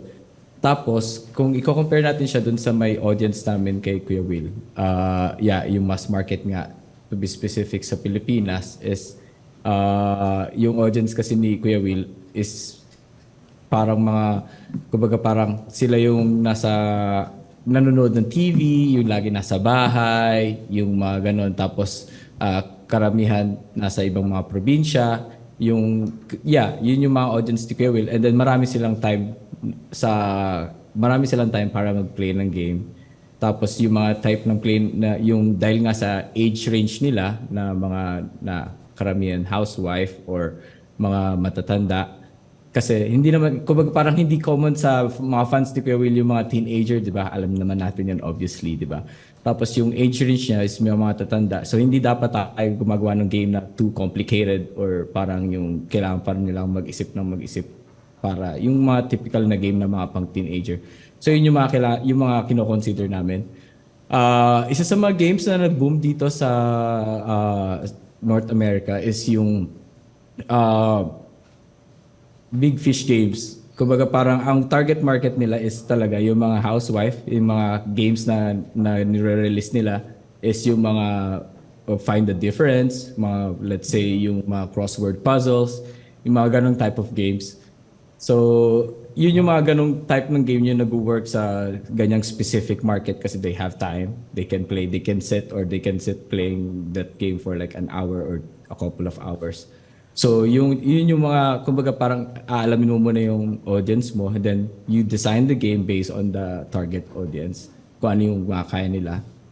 Tapos ano yung mga playtime nila, ano yung age range, etc. Parang ganun. Thank you, Eji.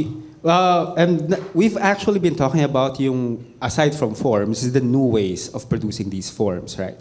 Nag-intersect na yung ating conversation dito. But I'd like to focus on the kind of production work that we do right now, considering these newer forms of media, these emergent forms of media. I'd like to ask Nick specifically, because it's still a big industry. Advertising is a big industry. And it's hard to penetrate or break down the usual barriers in terms of how you do things and the way you do things in advertising. Was it hard? So is it part of your philosophy? Because you founded, you built a new company, right? Is it because you'd also like to introduce new ways of making advertising or doing advertising? Yeah, of course. I think that, see, advertising isn't, again, there's the TV commercial, which is what it used to all be in terms of video content for commercials. It was just television commercials for the longest time, decades and decades. Now we see it everywhere. It doesn't necessarily even have to fit on a television screen or a movie screen. It can be on the phone. It can be on like an LED wall. It can be on an LED billboard that we see on the streets. So in terms of creating things, there's lots of different ways. There's people who create things specifically for a certain kind of medium that you're not necessarily familiar with, or that's generally traditional. But in terms of the production sense, what the pandemic taught us to do, and I really, the pandemic wasn't good for all of us, but it really helped progress production, how we shot things. Now the clients and the agency never had to really come to the shoot or the set anymore. They could watch it all on Zoom. I was able to direct a commercial. I directed a commercial for Bear Brand, and we shot it in Vietnam because there was no restrictions there, but I was in Manila shooting it the entire time. Wow, okay. So and how did that work? So I sat there on the table in my office. I had two giant big screen televisions. I had 2 laptops with Zoom on it, one talking to a production manager who would just relay everything I said, and the other one talking to my cinematographer and my AD on the other one, so I could give orders on the set right there. And then I saw one camera here, one camera there, and then I saw another screen that kind of showed what was happening on set. Yeah. So I could say, move the camera to the left by knowing where everything is. So it really taught us to do that. I shot, again, in terms of restrictions, children weren't allowed out for the longest time, but we were still able to shoot commercials with children in it, but we weren't allowed in their houses. So what we would do is we would have one camera in the house shooting the kid, and all of the other shots, we would recreate their entire house in the studio and shoot everything else in there where we can move things around. So it was funny, I shot this one commercial for a potato chip brand or a cookie brand, and we had at the same time, we had one set camera in the house, and then we had in Manila, in the real house, and then we had a camera in the studio where we recreated their entire house, and we can do cutaway shots with other people, kunwari, in their house. But it helped teach us a lot of different ways to do things. And in terms of the way the media is now, with Zoom and all of these video communication software that we have now, it really enabled us to be able to shoot a lot of things in lots of different ways, even in AI, things like that. Like, for example, there's this one music video, I don't know if you guys are into K-pop and stuff like that. There's a music video by the group called 17, and there's this one shot. I see some people smiling. I see you guys. I see you carrots out there. There's this one shot where the singer jumps and turns around, and as he's turning around, his costume changes, and then it lands into a different costume, and then people were asking, how did you guys do that? Like, did you just switch? Did you change his costume every single shot? Like, no, we keyed him out every single time and did Photoshop AI, where his costume changed in every single shot. So, when I heard that, I was like, oh man, I gotta do that. So there's a lot of new technologies coming out in terms of AI, in terms of Zoom, and being able to shoot somewhere completely remotely, and being somewhere where you're not physically there, 360 cameras, throw it somewhere. There's so many different things that we can do now that we weren't able to do 3 years ago, even 3 years ago. Yeah. So it's crazy. But because I remember your commercials, Nick, are they're crazy, and they have images that are not normal in a sense. Was it hard for you to convince people to just go on with this idea because it will work? Yeah, the thing is, there's a lot of visionaries out there that are people realize that these are the truths of today. That you're fighting for attention, you're fighting for memory, you're fighting for eyes with 1,000 other people in the course of one day. And so you better have something good, you better have something original, you better have something genuine that people like and will actively seek out. Because, again, like with TikTok, what TikTok really is now when you're scrolling is like flipping channels from the 80s. Ano ba nasa television? And you see something that catches your eye, you say, ano to? And you watch it, and then you get trapped into that series, and you end up watching it all. And which is what's happening now. People are scrolling through things. If they see something that catches their eye, or better yet, your best friend says, bro, panoorin mo to, ganda to ah. Because our company, we did the RC Cola commercial with the pulling off of the head of the mom. Yes, yeah. That doesn't make sense at all. That's iconic, actually. Yeah, super iconic. We won in Cannes with that. Who thought of that? The ad agency and the director we were assigned to. Which Crazy is people. Yeah, right? Marius Talampas, UP also. So that made no sense, but that entered... That made no sense. The pop culture zeitgeist to the point where people were dissecting it, writing these like Facebook things about where they were talking about the analysis and oh well, this is just a commentary on adoption and right, that's right. And I remember one of my students actually did a paper on it. Yeah, so it went there, utilizing the philosophy of the absurd. Right. Yeah. And then if you imagine the earned media that gave to RC Cola was ridiculous, and it showed on sales, and that's the stuff that the big wigs like, oh, we made so much money on that, and then they'll continue doing that. Once you see proof is in the pudding of doing something a little bit crazy, doing something a bit new, a little bit wild, and it works. People will be more than willing to take that step. And so many companies now come to us and say like, gusto namin yung isang parang ganun. Yeah, that's right. And so, that's how we became relatively successful in a short amount of time. And kaya yung Cheers commercial ay ganun din. Yes, ganun din yung Cheers, wild. Wild. Yeah, so... Pagbukas mo ng ref ay umaapaw ang mga Yes. isda at ang mga gulay. I don't know if you've seen that commercial, but search for that commercial. Yeah. It's interesting. RC Cola level craziness. Joelle, I yes. think what I'd also like to add, like, yun yung traditional way. I mean, that's changed as far as production for the, company level and bigger, projects. But what's interesting that I've also observed is instead of putting the budget towards big productions, they've also kind of funneled it down to creators. Like, here's the overall brief, kayo na bahala to shoot, think of the concept, shoot yourself, edit, and do it all. And in a way, because they get to do a lot, to tap a lot of creators to tap their own audiences, iba rin yung way of how it's distributed and produced as well. It's like when I think about it, oh my God, I'm doing everything. Everything. That's my next question actually. You're actually doing everything.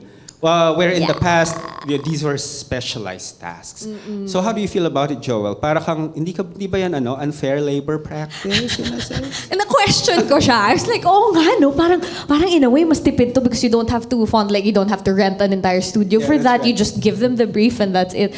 But it's work for me. So, it's work, trabaho pa rin siya, and I've found systems to make it easier na lang din for me. Parang hindi ako masyadong mabaliw and to kind of minimize reshoots. Yun na lang yung systems that we work around it para hindi naman ako bugbog na bugbog. Parang ganun. And I think that's what a lot of creators do. Kind of just present, here's the script, sort of like a storyboard type of thing, as descriptive as possible. To avoid having to reshoot, and doon kasi nagkakapaguran, I guess, when you have to do it again. Yung kay Jervis, iba yung case kasi Jervis is straddling the role of, a news reporter for an established media company, but also doing creator-type content, right? Yeah. And because that's the thrust of ABS-CBN and probably other news companies right now.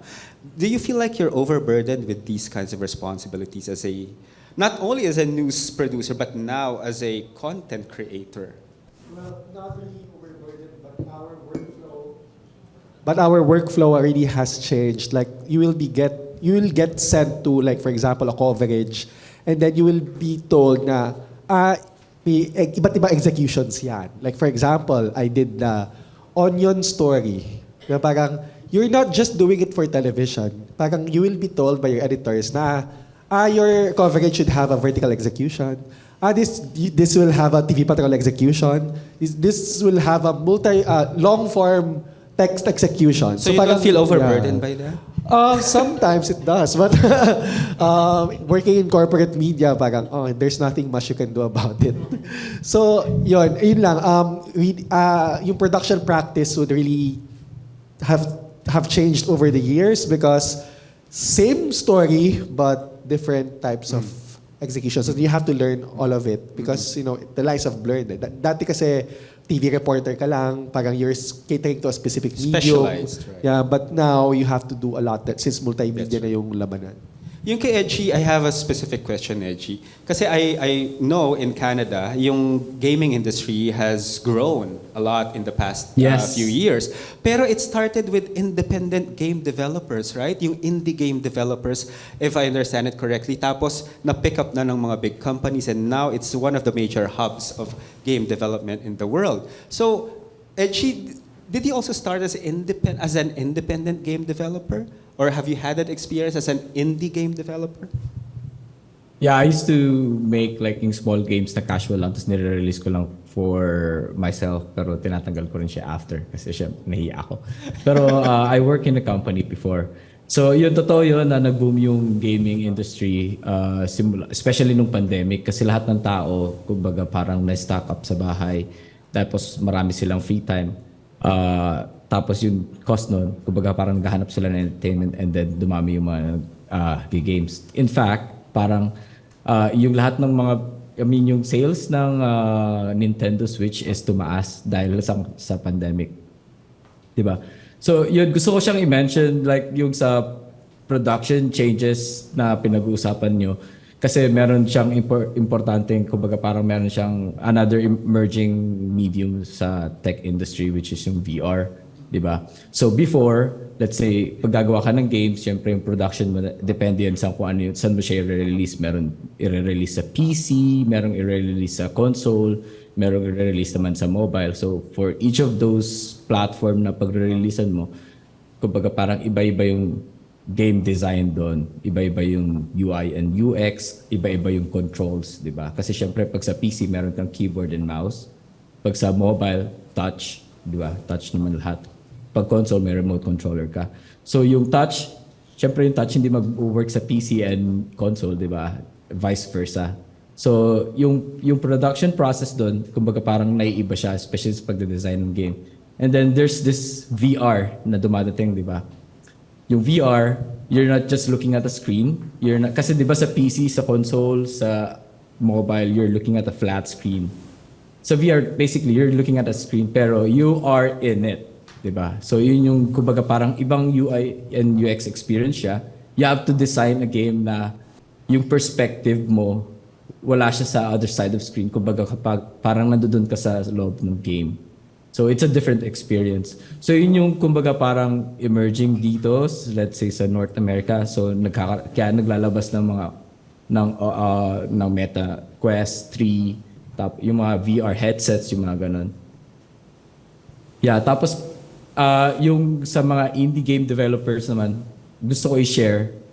So, nag-boom siya simula nung lumabas yung iPhone. Kasi yung iPhone, yung cellphone na yun, to be specific, siya yung pinakaunang-unang, not first, but siya yung pinaka-popular na smartphone na nag-open for third party. Ibig sabihin, lahat ng tao or lahat ng kahit indie developers, pwede silang mag-release doon sa iOS. So, kumbaga parang si Apple yung unang gumawa nun. Then, si Android nag-follow up siya. So, dun sumikat si iPhone kasi he let third-party developers na gumawa ng sariling apps tapos ilagay dun sa iPhone. Take note, yung iPhone 1 is hindi ka pwedeng gumawa ng app. Kumbaga kung ano yung built-in dun sa bili mo ng iPhone 1, yun na yun. Nagkaroon lang ng Apple Store nung iPhone 3 na.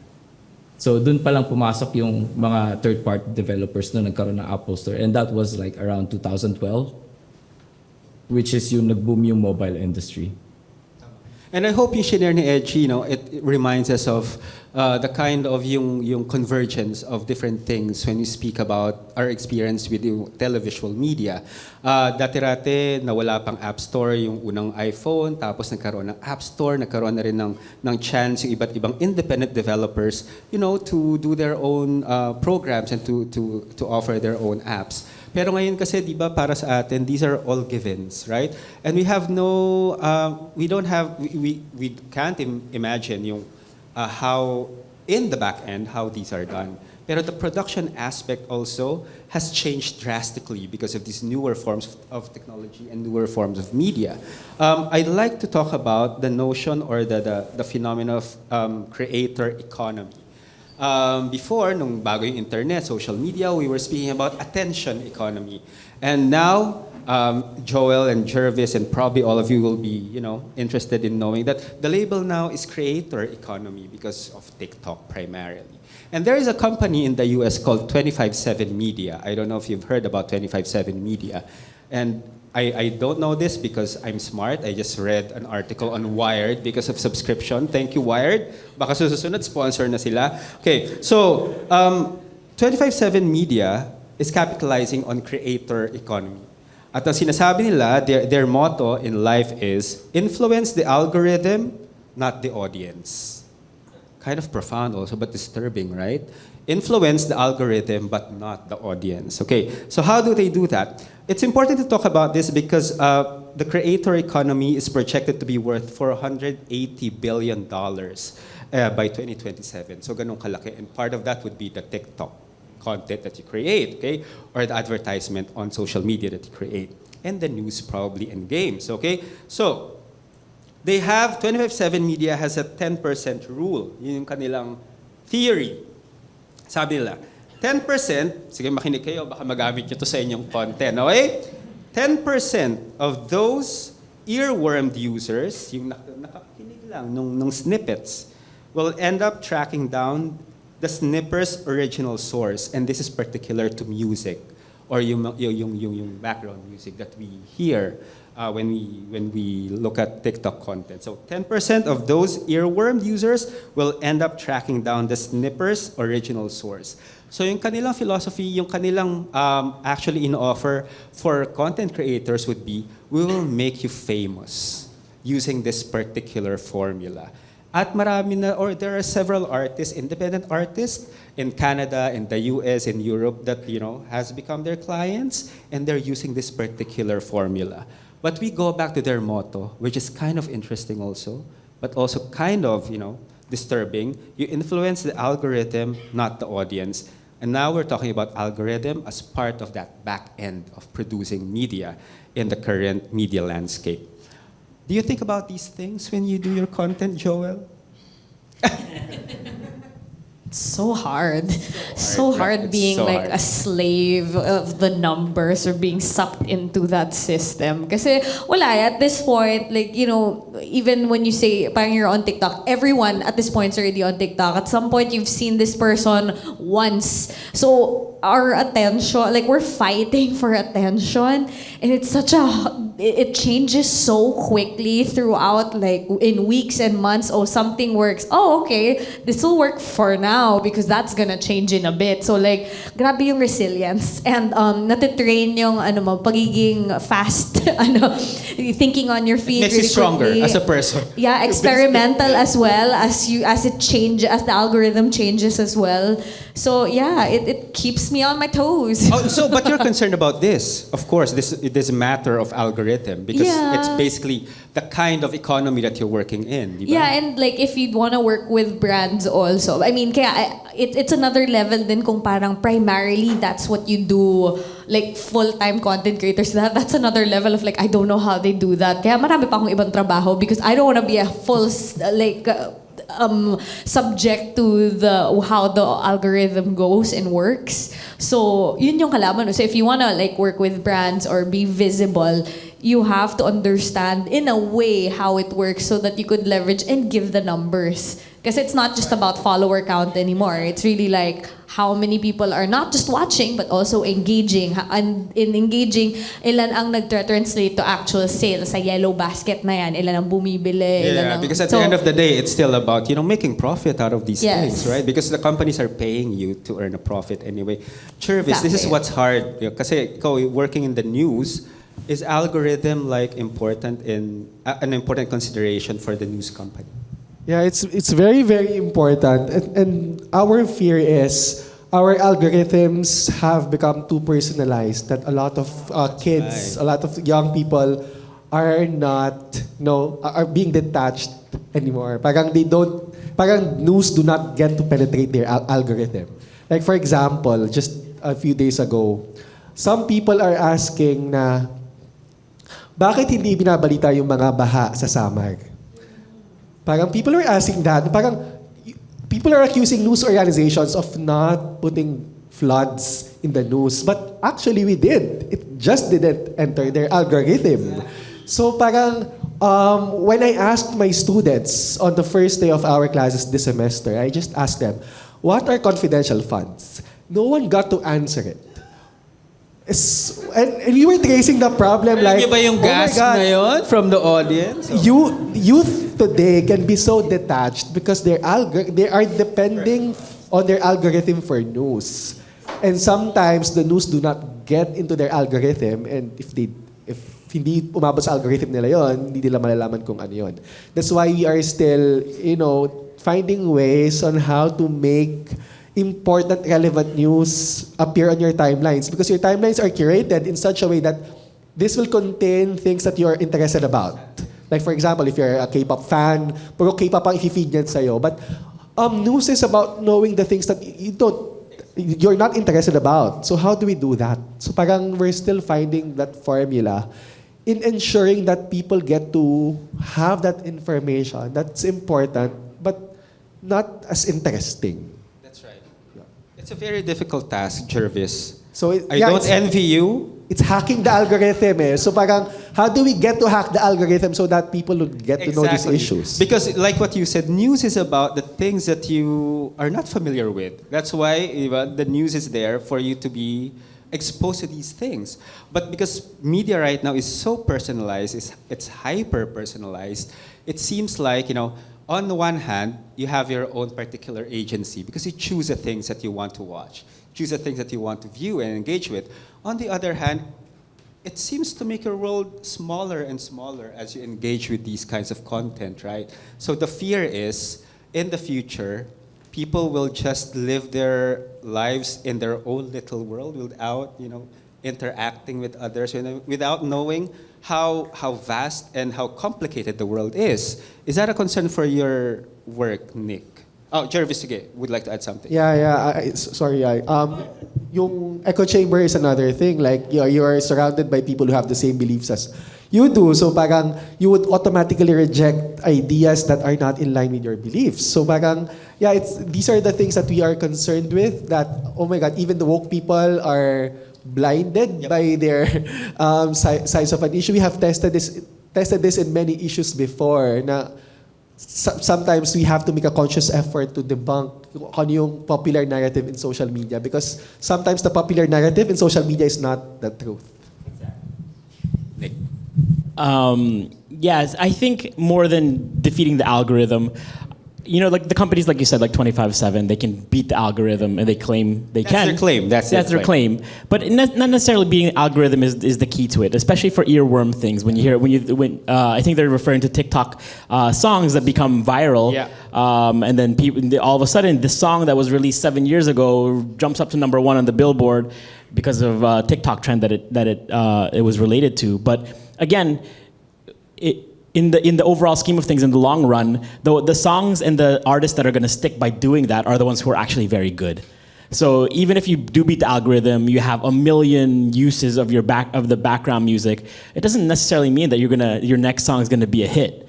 unless you're really good. Like, like for example, the rapper Jack Harlow, What's Poppin' 2020, he got discovered because of that, and he's actually very good, which is why he sustains. And then there's other songs where I can't even think of a one-hit wonder song from TikTok that came out like 8 years ago or something like that, and then all of a sudden, it goes Keith Martin on us, and you get one hit, and that's all you get.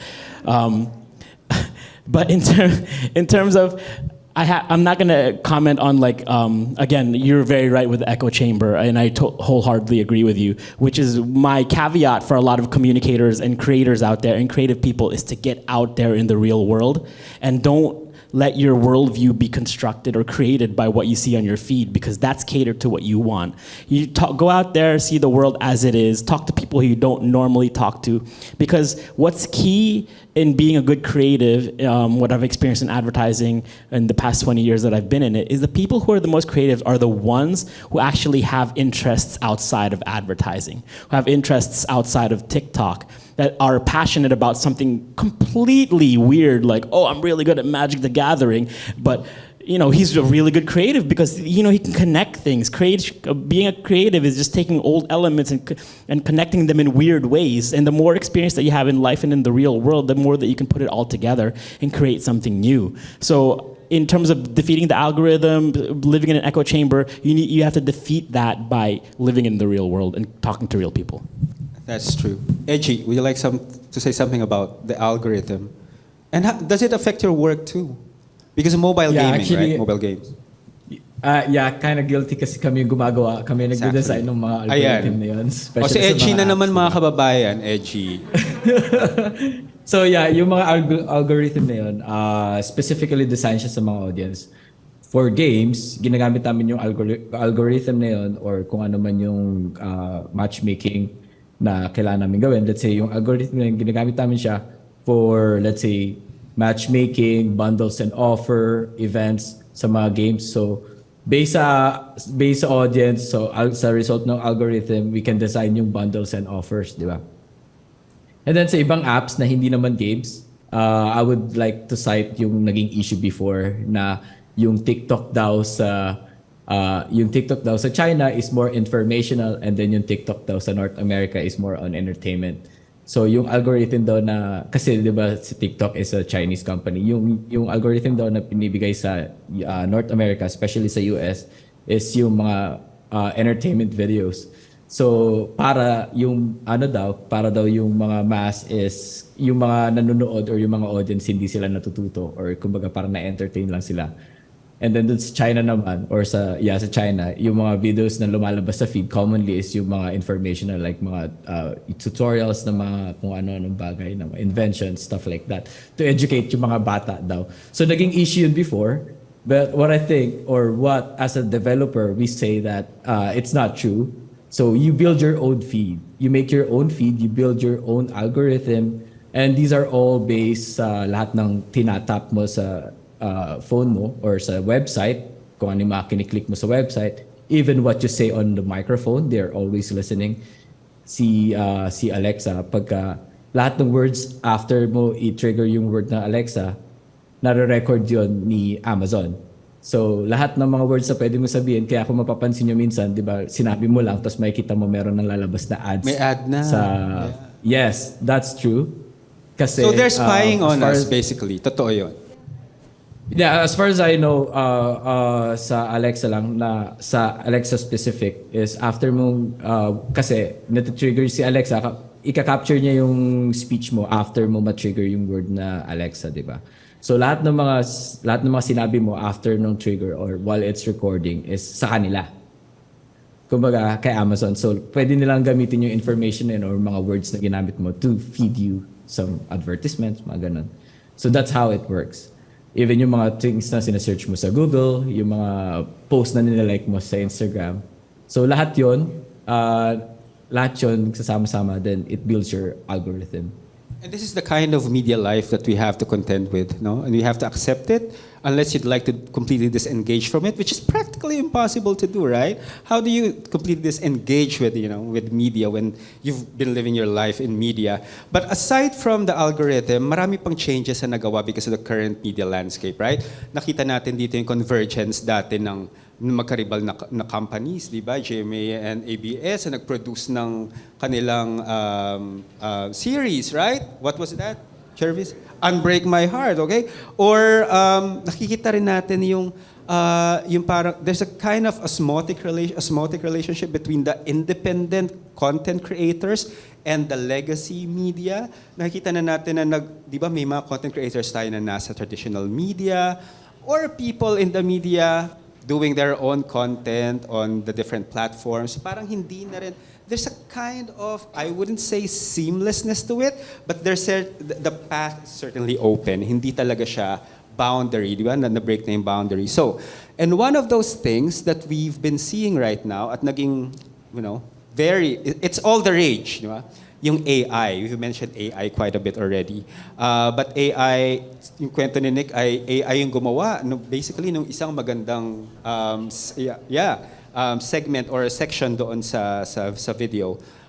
We're talking about AI, we've been talking about AI kasi alam natin ngayon dahil uso yung AI, yung local media companies natin, using AI now.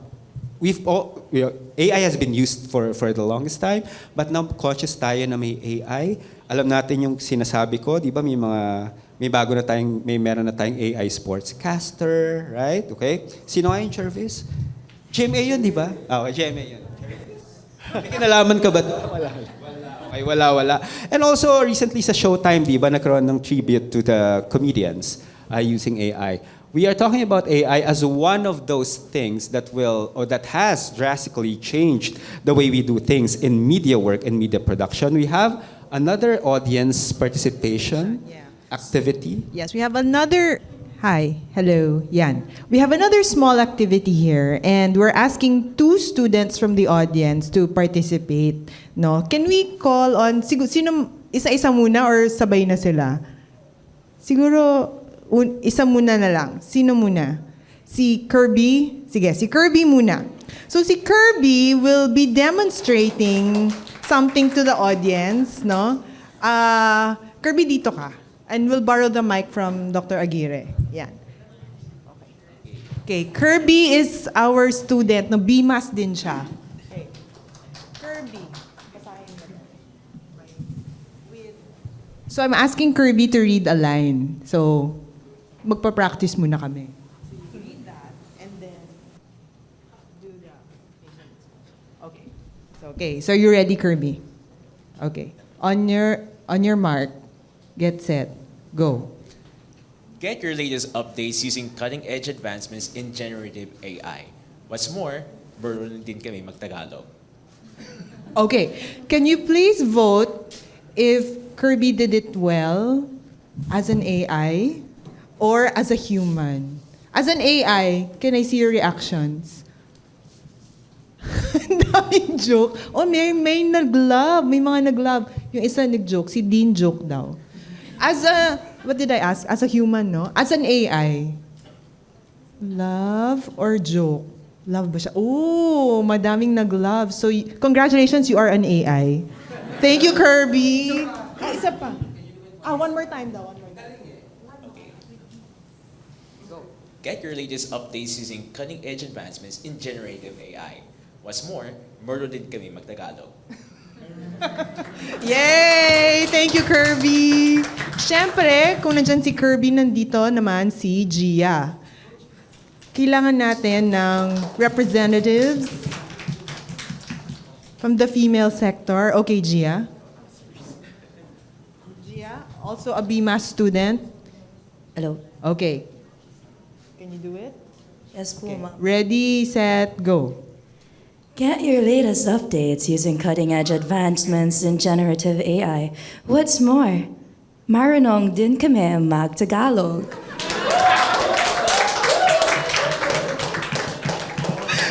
So, as a human, mahusay ba si Gia as a human? Joke daw. Si Gia as an AI? Woo! Congratulations, you are now an AI. One more time for posterity.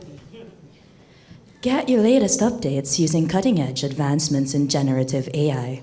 What's more, marunong din kami mag-Tagalog. Thank you, Gia.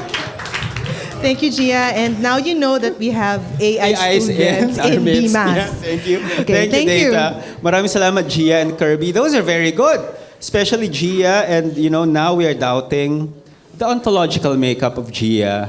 Hindi natin alam kung AI ba talaga itong taong ito or tao talaga siya. Okay. But that activity is kind of tricky kasi we all know that AI is supposed to copy human expression, human speaking. But here we are copying the AI, right? It's a kind of, to use the term, an academic term, it's the simulacrum, right? Parang hindi mo na alam kung ano yung copy ng copy, which is the copy and which is the original. Sorry, academics tend to use big words, without meaning to hurt people. But that's the kind of vocabulary we have. It's a very interesting concept, a copy without an original, okay? And it's probably also relevant to us right now in the emerging media forms that we have. But yung AI, what do you think is the future possibility of media work in the context of AI development? Recently kasi di ba karoon ng kontrobersya ng sa ChatGPT. This is so important to us academics kasi ang mga students ngayon could write very well written essays, and we don't even know if they're AI generated or they're but I have complete trust in my students here. And I don't know about Eji, okay, but I have complete trust about my students here that they probably use AI properly. But what do you think is the implication of AI in future media production and media work? Joe. We have that conversation a lot in the voiceover industry, just because, That's right. yun yung nangyayari din eh. I have done an ad before where I was asked to imitate an AI na rin. As in like, okay, so it happens na. But then, I see how production companies are kind of using that as well. Sa ngayon, parang as placeholders or like pag i-edit they just need someone to do it. But you can notice in like longer form nawawala yung parang walang heart, obviously, and then it sounds super redundant and boring pag mahaba. But like it's only a matter of time that they're gonna be able to figure out also how to work around that because the AI. So the conversation there between the people in the voice industry is like, there's no stopping it. So how can you use it na lang din to your advantage? How can you work with it and then make the most? Parang use it as a tool na rin for you to further, further your skills or learn a new language maybe. Kasi Fico sa ngayon in Tagalog, like, magka-catch up pa. But like, it'll get there in time. It's scary, but you could just use it as a tool kaysa magpalaman. But how do you use it as a tool to your advantage? Ako personally, I have not figured that out yet since it's very early stages. Maybe AI could help us figure that out. Yeah, how can we work together here? How can you work together? Yeah, but I guess it can also come out in when yung mga effects in like when in editing the voice effects to make it like better or to fit the brief of the project more. Sometimes I've done ads where they would kind of tweak it to be a little higher pitched, pero since it's a character, they still needed like a human or an actor's like interpretation. So I don't know how that will progress, honestly, hanggang sa ngayon. I don't know if you've seen the most recent documentary on the last Beatles song, right? Now and Then. And they were able to reconstruct the last Beatles song using AI technology in audio, basically. So it's that kind of potential of AI to help us with media work, right? But it's also, yung sabi nga ni Joelle, it's kind of, there's fear in, how they will probably, I don't know, is the fear because the fear of AI taking over our profession, our jobs? Or where is the fear coming from, Joelle? I think pag walang budget na yung mga tao and then to an untrained ear, it sounds the same. It sounds good, so it's fine. I don't want to spend so much for this, so okay na. So mas bumababa tuloy yung like rates na supposedly standard. And because you're a professional, right? And you have to have, you have to get paid for the work that you do because you've trained for it. Yeah, Pero exactly. Nga, sabi mo kung hindi naman ito concern ng company, yeah, they'd rather do AI anyway. Especially if you're like making a lot of different materials, parang kailangan pa ba yun? Like na-prioritize pa ba yun? Or like the point is to just put it out there. So that's where we still kind of have to figure out how we can best leverage moving forward. So at least in your case, you haven't really figured that out. It's something that you will have to think about and because I'm not sure then how it will, will it be as good talaga? Yeah. That's still the question, really. Will they ever be able to get the tiniest nuances? Yeah.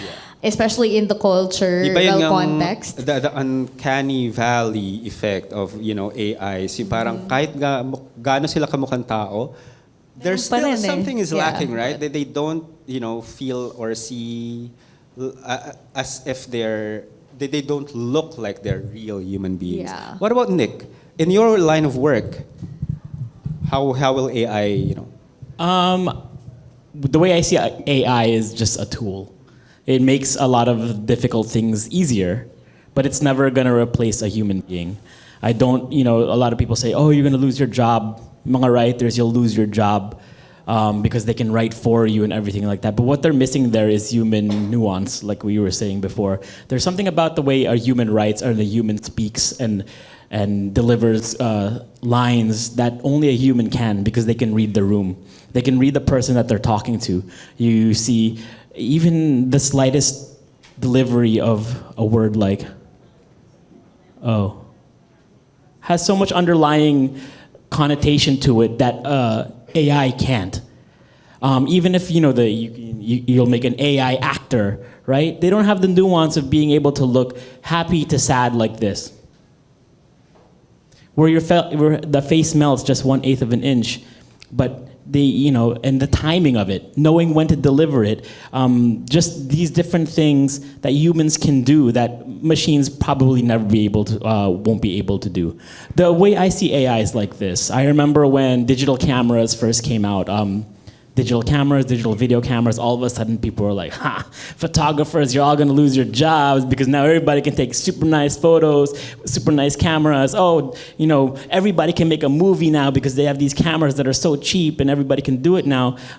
And special effects is so good, better now than ever. Special effects, cameras, better than everything. Everything now is so much better than it was in 1977. But yet nobody can make a sci-fi movie better than Star Wars, which came out in 1977. And that's because of the story, the heart that he put into it, the originality of it at the time. Even now, when you watch it now, it still stands up, and it's not better than a lot of the science fiction movies that you see now because of the story and everything that the humans put behind it and the way that it touched somebody's heart. And until AI can genuinely make me laugh, and it's hard to make me laugh because I'm such a jaded human being, I'm not afraid of it. Or unless it can make me cry, nothing. Ask ChatGPT to tell you a joke and see if you laugh. The jokes are so bad that they tell you, guys, tell me a funnier joke, and it sucks. So until that becomes a possibility, I'm not worried. But the way I use it in my line of work, let's say like I'm shooting a guy, and he needs to look like he's in Egypt. I just cut out the background and say, create me a background in Egypt, low angle, cool weather. Boop. It's right there, and it's commercial free, and I can use it, and I don't have to pay stock footage anymore. I don't have to pay Getty Images or something like that. So it saves me $400. So I use it in that way. It helps me, cut down my budget, help me speed up my time. If I need to change the color of somebody's outfit, I can do it. But it's not going to replace any of us human beings as long as it can't understand how we feel. At least not yet, right?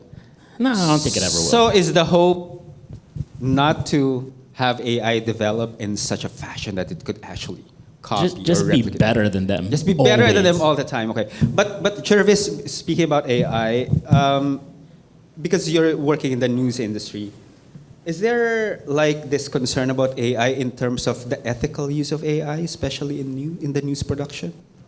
Well, yeah, AI is actually a very big concern right now, especially that GMA has rolled out their sportscasters without the media industry coming together, coming up with a manifesto or principles on how we can ethically use it.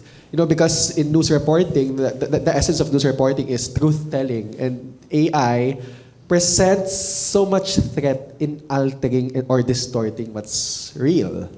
So I guess eventually AI will be part of the news production process, but we are not yet on that phase. And how are we going to use AI? Kasi parang each step in news production requires some sort of critical thinking, which AI cannot. Ethical standards.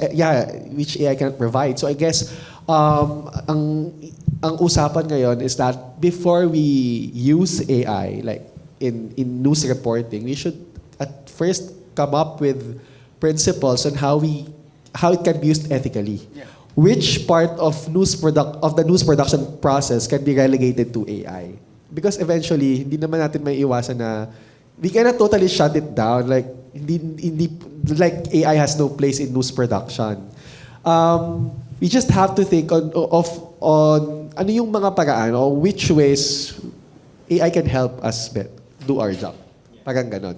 Yeah, but of course, it raises a lot of ethical questions, like ano yung acceptable, what are the acceptable uses of AI in news production? I think that the basic question has not been answered yet.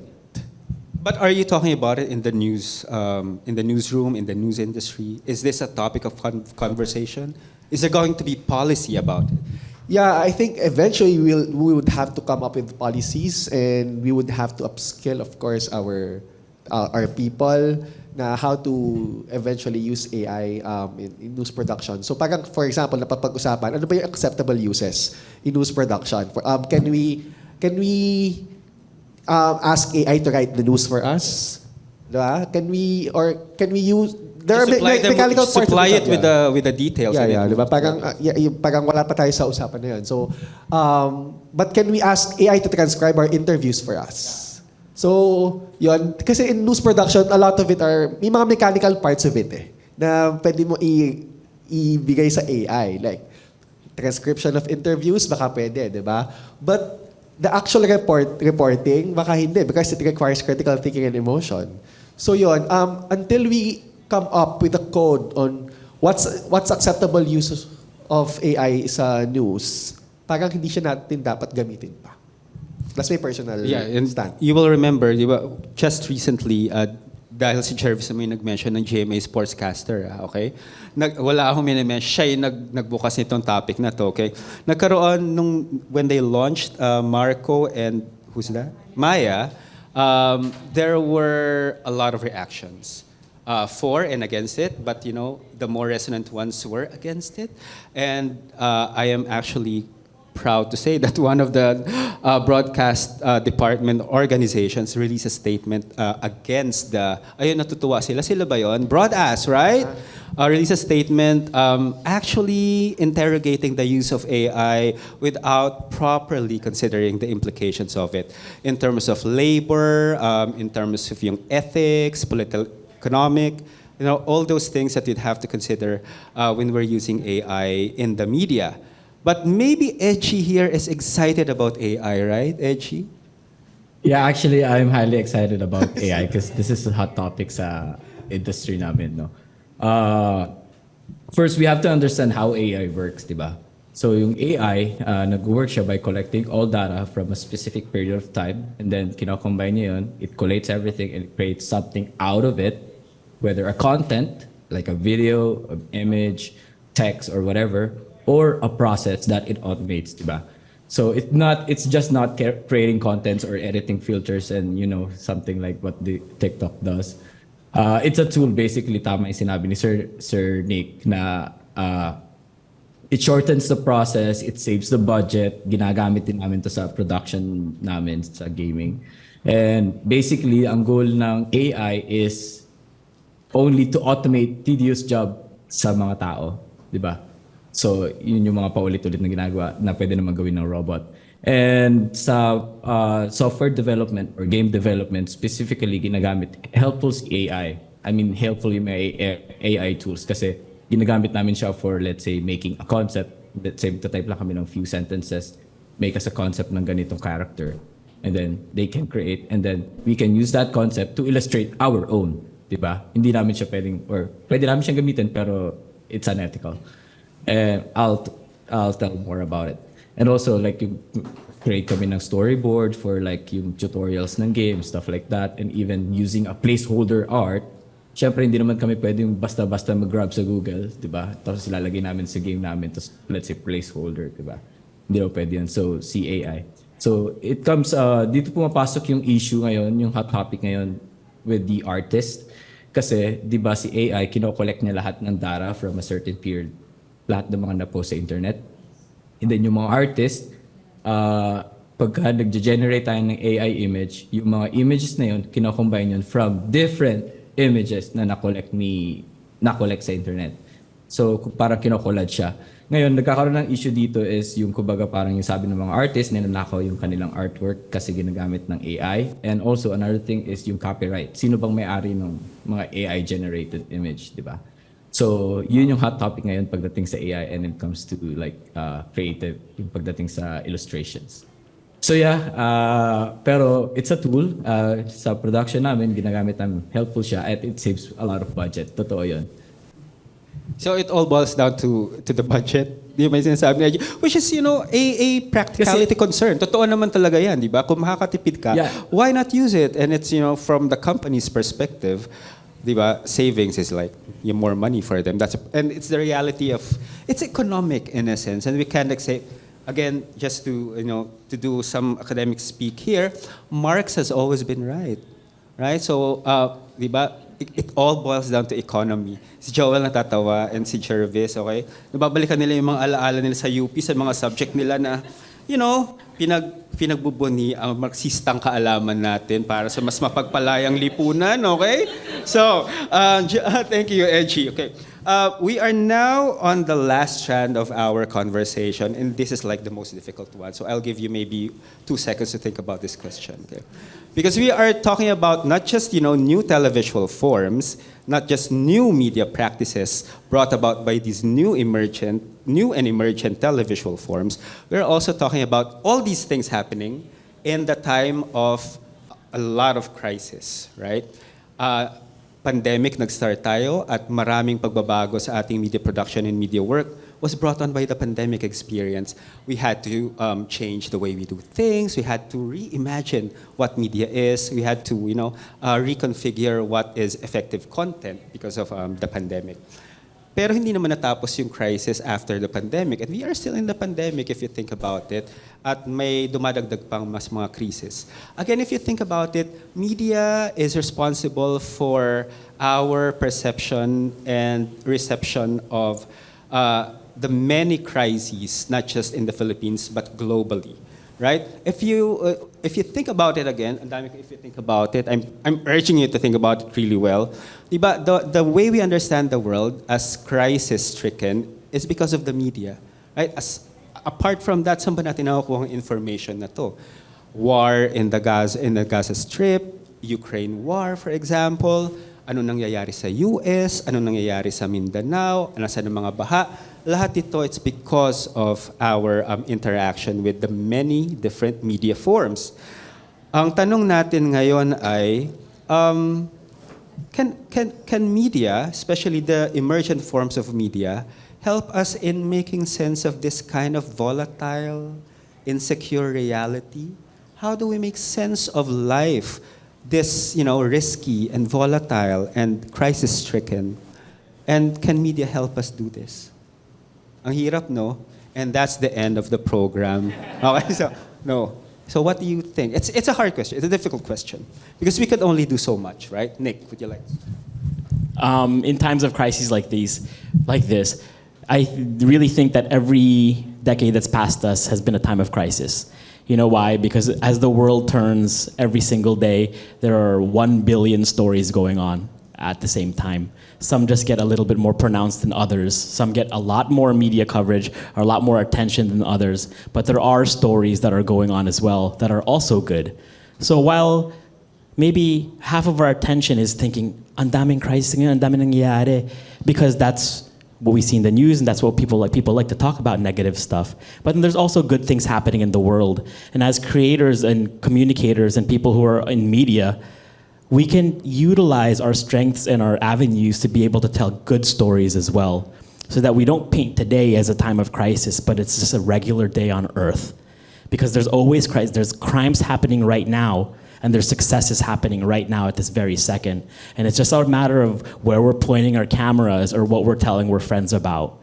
Which is why, like, when you're with a group of friends that are just generally good and happy people, you feel happy because everything you talk about is happy. Then when you're in another with a group of friends who just complain all the time, all of a sudden you're just like, oh, the world sucks.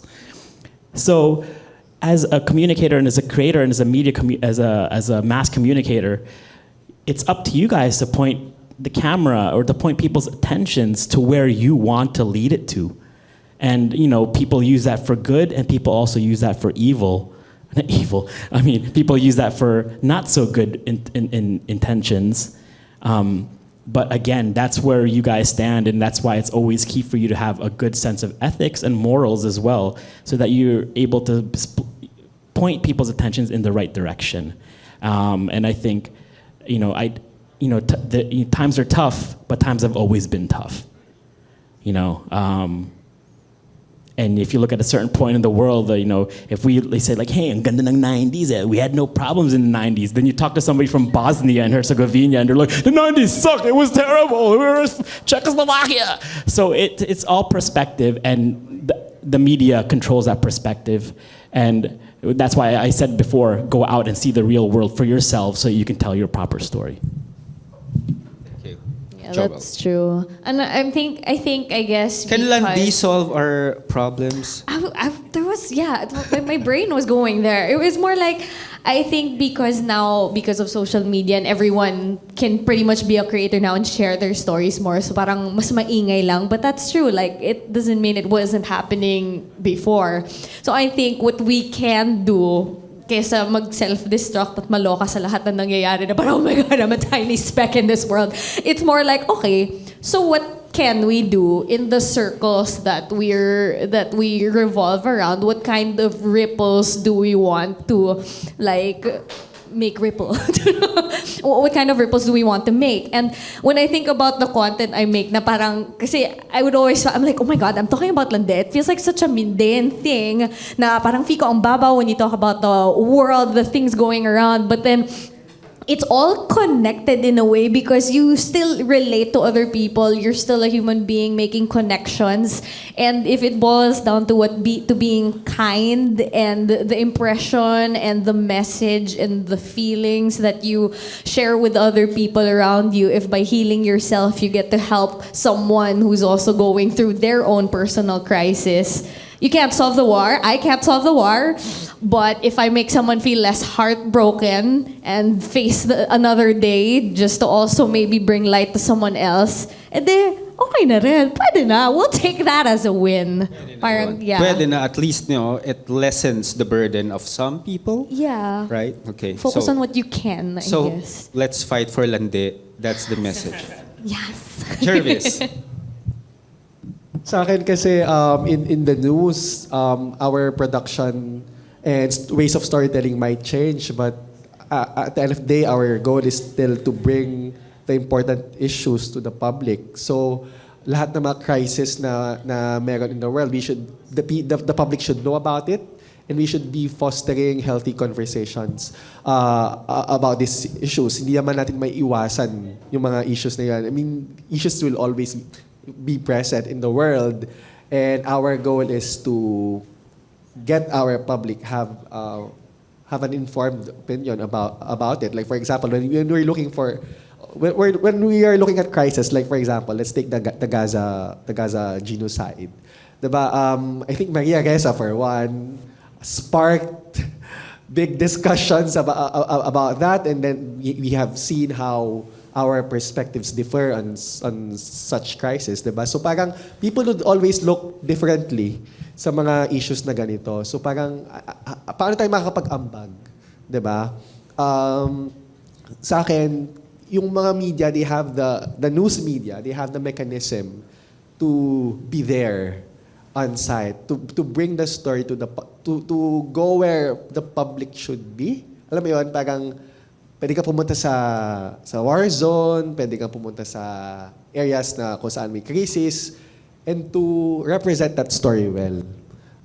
It's very important to keep your audience updated. It's very important to give them factual information na magagamit nila to build an informed opinion.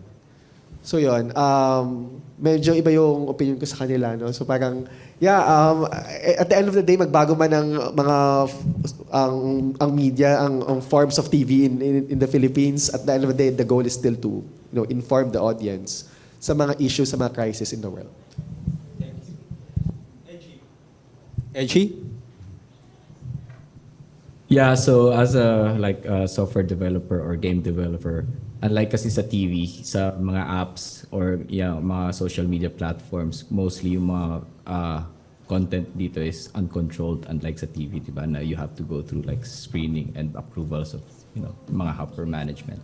Sa social media kasi once you record and then you post it, diba? So and then it appears kagad.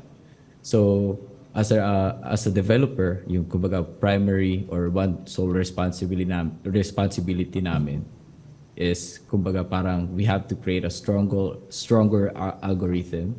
Let's say we can use the AI to determine yung piracy, or even if may nagpo-post ng nudes or something ng ganyan na hindi na kailangan, kumbaga parang hindi na kailangan i-review ng isang tao para lang okay, this is not for public consumption. So parang iba-block niya na ganun. If you guys watch the movie, I think there's a movie regarding those. Deleter, I think. So that's true.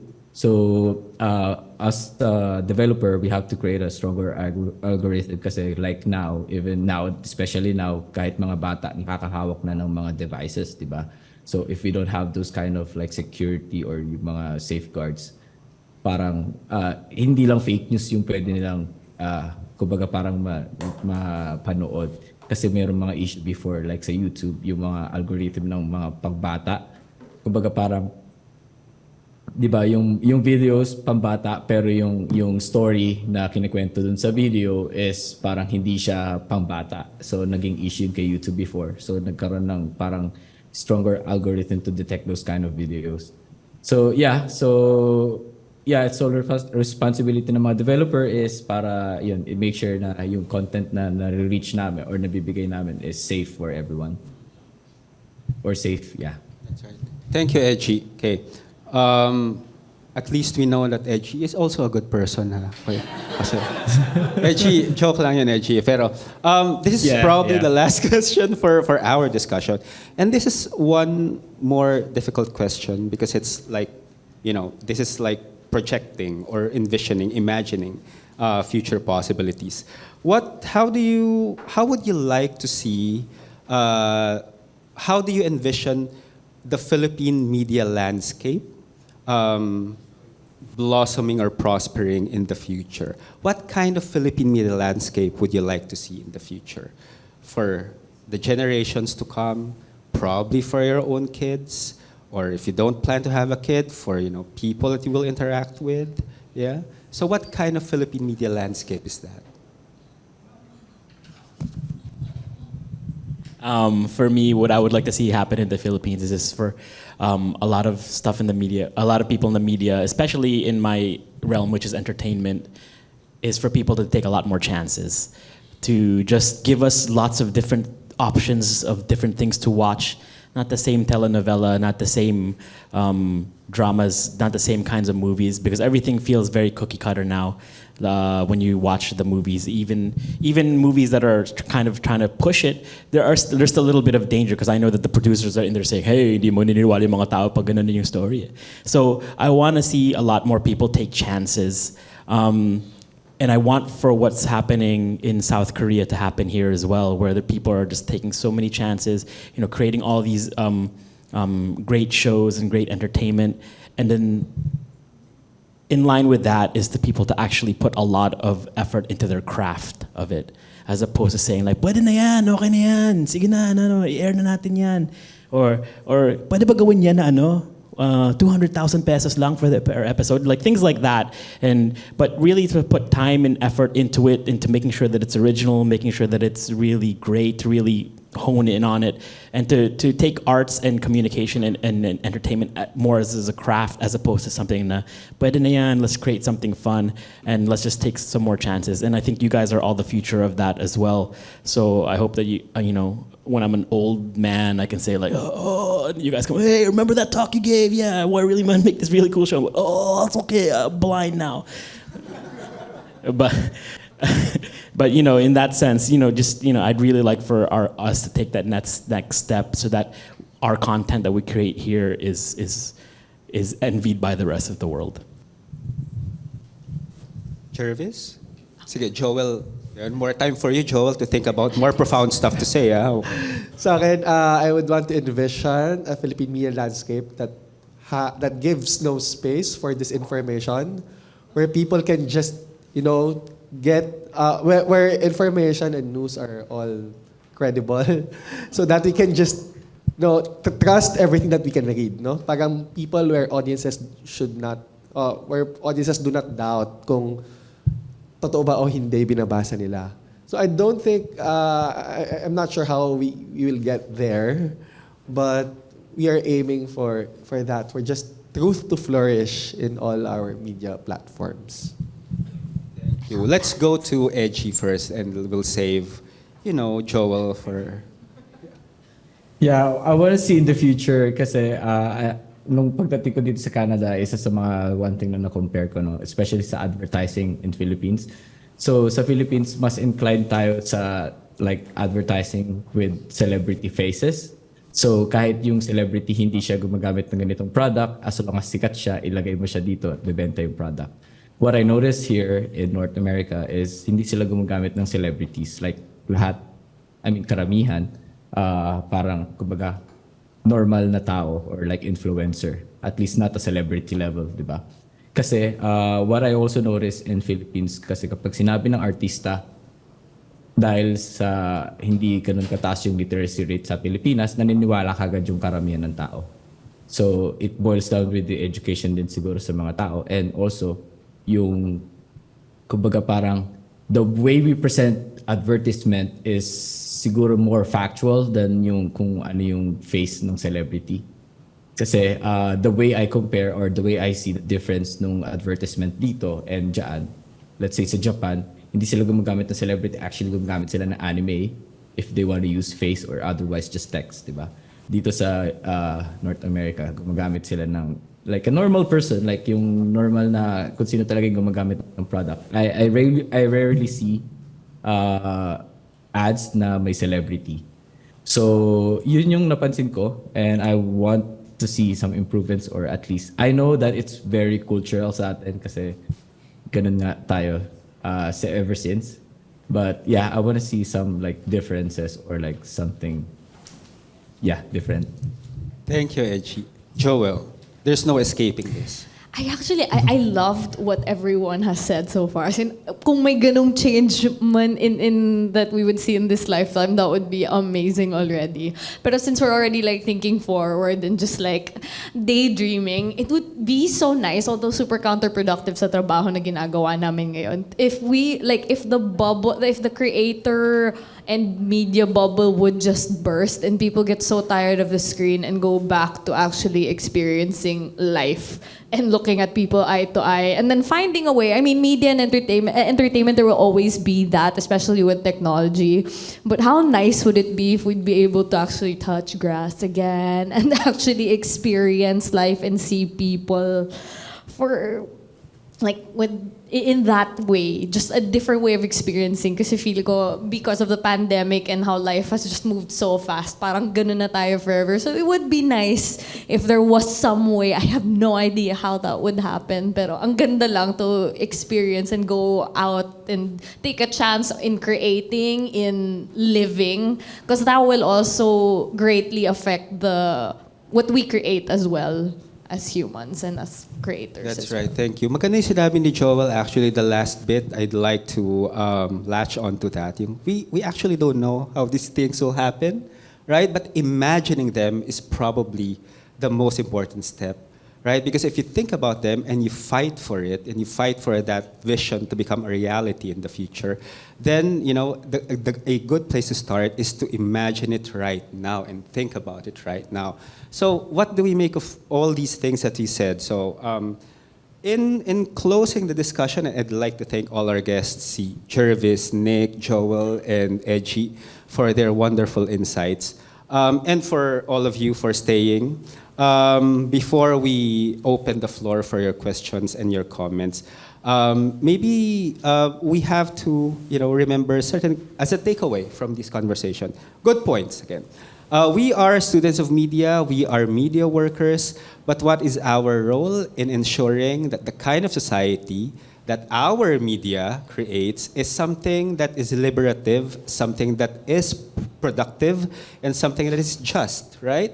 So yun yung goal naman natin, a just society where people lead productive and liberative lives. We capitalize on that notion that Nick mentioned to us, taking chances, right? I think our job is to create opportunities for people or to enable people to take chances, right?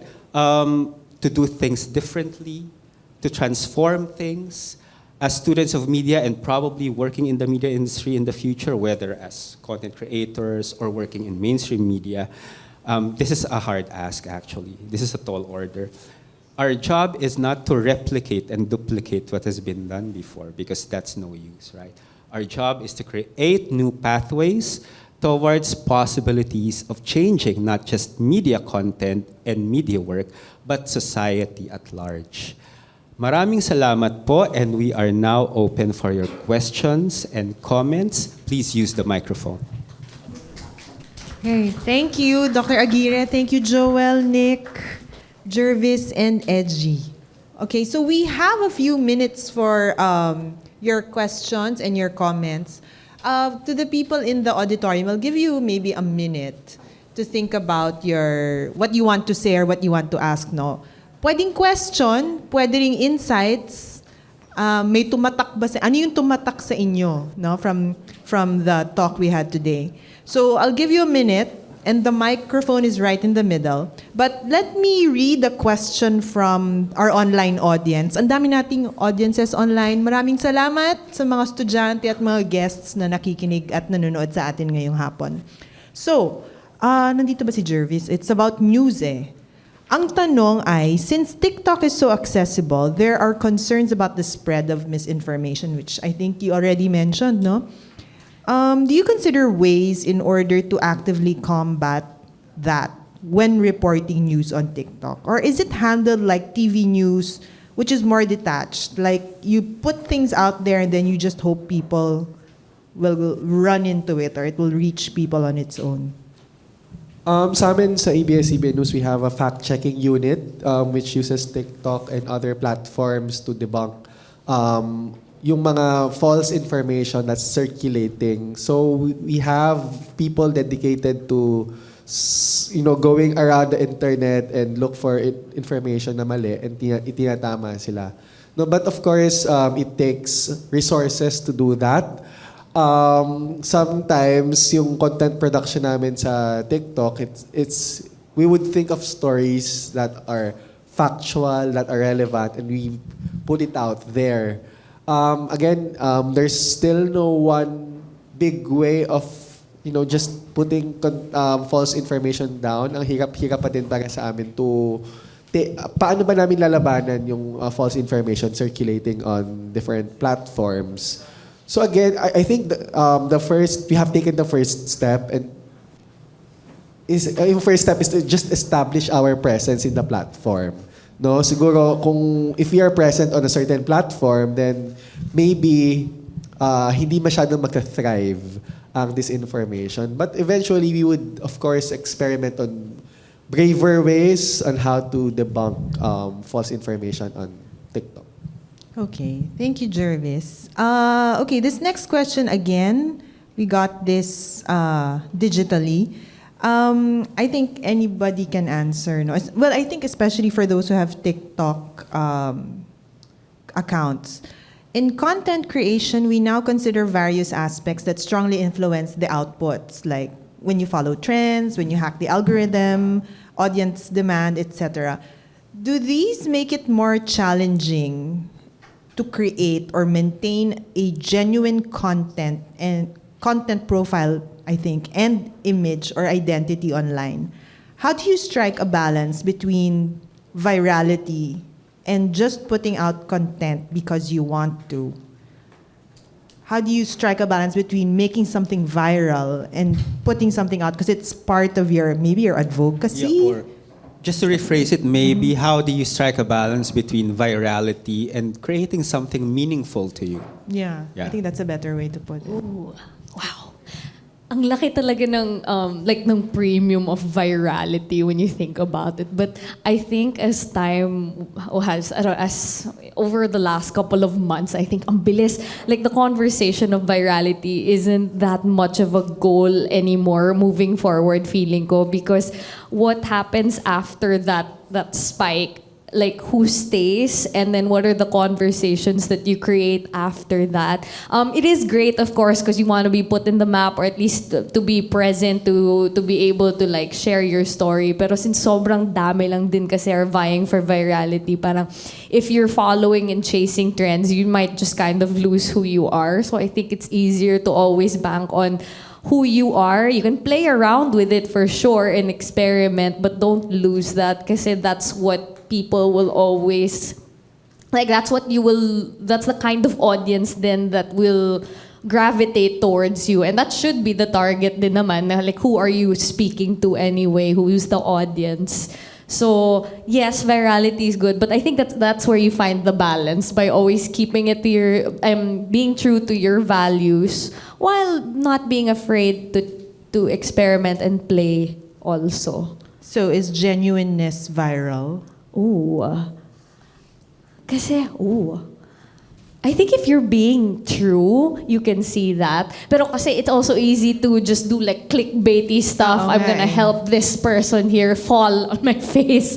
I mean, that's easy to get it. But then, ano bang message what message are you trying to put across anyway? So I think it's the long game that matters also, more than just getting the views and the hits. Kasi pag viral, you get like what, 15 million. Pero sino yung target mo and what's the message you're putting? Parang ang hirap ng trabaho online kapag when you want it to be meaningful versus when you just want it to be like a hit, no? Yeah. Like dopamine. Tama ba? Yeah, Dopamine it's like hit? what Bigla? is it? So Oo. parang going back to what's the message then that you're trying to put across. Parang si Eji gusto kong tanongin dyan. Sige. Because Eji is making games, but not really as an independent game developer, but you're making games for a company. So do you still find pleasure and meaning in the kinds of games that you develop, Eji? Like yung game na ginagawa ko ngayon is actually pretty popular siya na IP, and dito sa US, and it depends. Sometimes may mga games ako na ginagawa na hindi ko naman talaga nilalaro. Diba? So, and that's normal. That's normal. I think And, that's part of the course, job actually. Yeah, kasi syempre, di ba, araw-araw mo na siyang nakikita, araw-araw mo siyang nilalaro, and then pag uwi mo sa bahay, lalaroin mo ba siya? Syempre, hindi na. Other games na lang lalaroin mo. Or maybe, hindi ka na maglalaro, di ba? Kasi pagod ka na. Pero yun siya. Yeah. Actually, ako may tanong. Ang naisip ko lang ngayon, ano yung sa palagay mo yung game that's really, that's more than the excitement of playing it, it's really meaningful and valuable as a cultural product? Ano yung game na yun na pwede mong i-recommend sa amin? I think the game, since we're talking about media now, no, yung game is yung Witcher 3 to be specific. Kasi that game, it was originally, hindi siya libre. But then, dahil kumbaga yung mga tao, pinapirate siya. Kasi nga hindi siya libre, pinapirate siya. And then, kasi sobrang ganda ng game, and yung mga karamihan ng mga gusto maglaro nun, hindi naman siya kayang bilhin. Then, majority ng mga tao na nakatapos ng game na yun is pinirate yung game. And then, yung company na yun is super, kumbaga parang super bait nila. Kumbaga, kinonsider nila, okay, we're not after the revenue kasi maganda yung game. Ginawa nilang libre para sa lahat so that they don't have to pirate the game anymore. And napaka-noble nun para sa isang game developer kasi I'm pretty sure they spent 100 millions dun sa game na yun. What game is this again, Eji? Witcher 3. Oh. I believe lahat ng mga naglalaro ng games dyan, alam yun. Okay. Witcher 3? Are you familiar? Yeah, Witcher 3. It's Witcher 3. Yeah, it's based on Polish The Witcher? lore. The Witcher The 3. Netflix It show. also has a Netflix The Netflix movie. series. Yeah, it actually came from a book. Then it got translated to a game. And then sobrang, yung game yung nagpa-popular dun sa title. And then ginawan siya ng Netflix. Thank you. Thank you, Eji. Yeah. From the audience, yes, please. Can you introduce yourself and then you can ask your question. And hello po. So good afternoon. So my name is Joelle Yuvienco. I'm not from the media. I'm from the education sector. I'm a graduate of Philippine Education, Philippine Normal University. Welcome. So thank you po. Siguro an insight lang, no.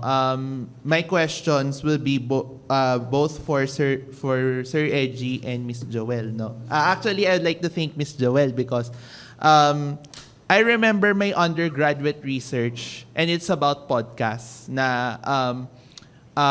When podcasts is applied to listening activities for students, they can enhance their listening skills or their listening comprehension. So, I am very proud of the podcasts that they make. So, Miss Joelle, my question for Miss Joelle is, how would you describe the podcasting landscape of today? Kasi kung mapapansin mo, yung mga OG YouTubers or yung mga original na nag-YouTube like Will Dasovich, Team Payaman, and Paolo already have their podcast. And yung mga podcast nila is somewhat between 2015 to 2020. Parang ganun yung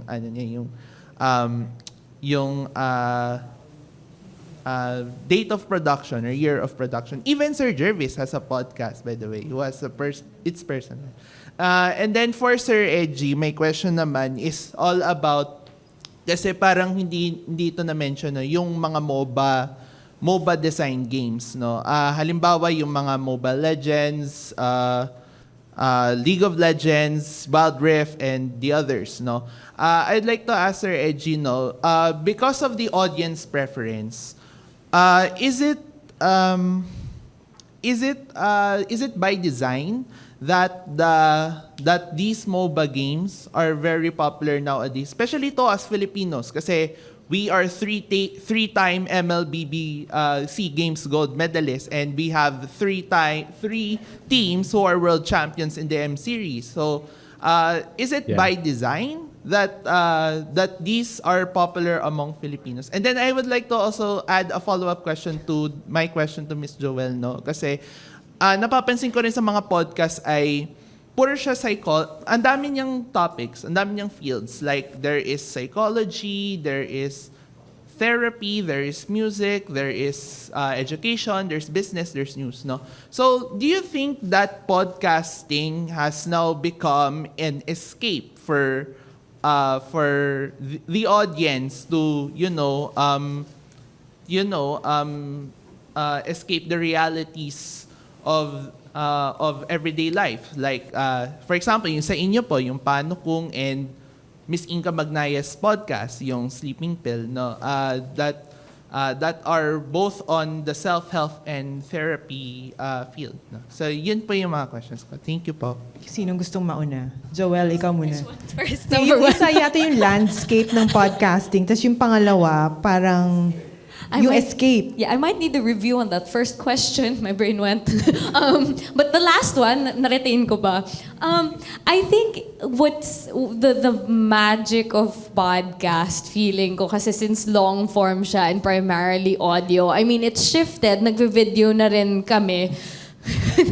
added like layer of things to think about. But I think what the general appeal of like podcasting kasi it feels very much like you're part of something na may kausap ka. So in a way, it is some form of escape kasi it's easy also to find something that you need. Whether it's an entertainment, may naghahanap ka ba ng kainuman vibe, meron ng ganon. Pampatulog, yeah, go to Inca. Someone to like listen to about money or like relationships, yeah, and it's nice that it's easy to search now. Tapos since long form nga siya, I think what's nice about it, and primarily audio, may kasama ka as you commute in this city or when you're driving or doing mundane tasks. So parang may ganong closeness that's created.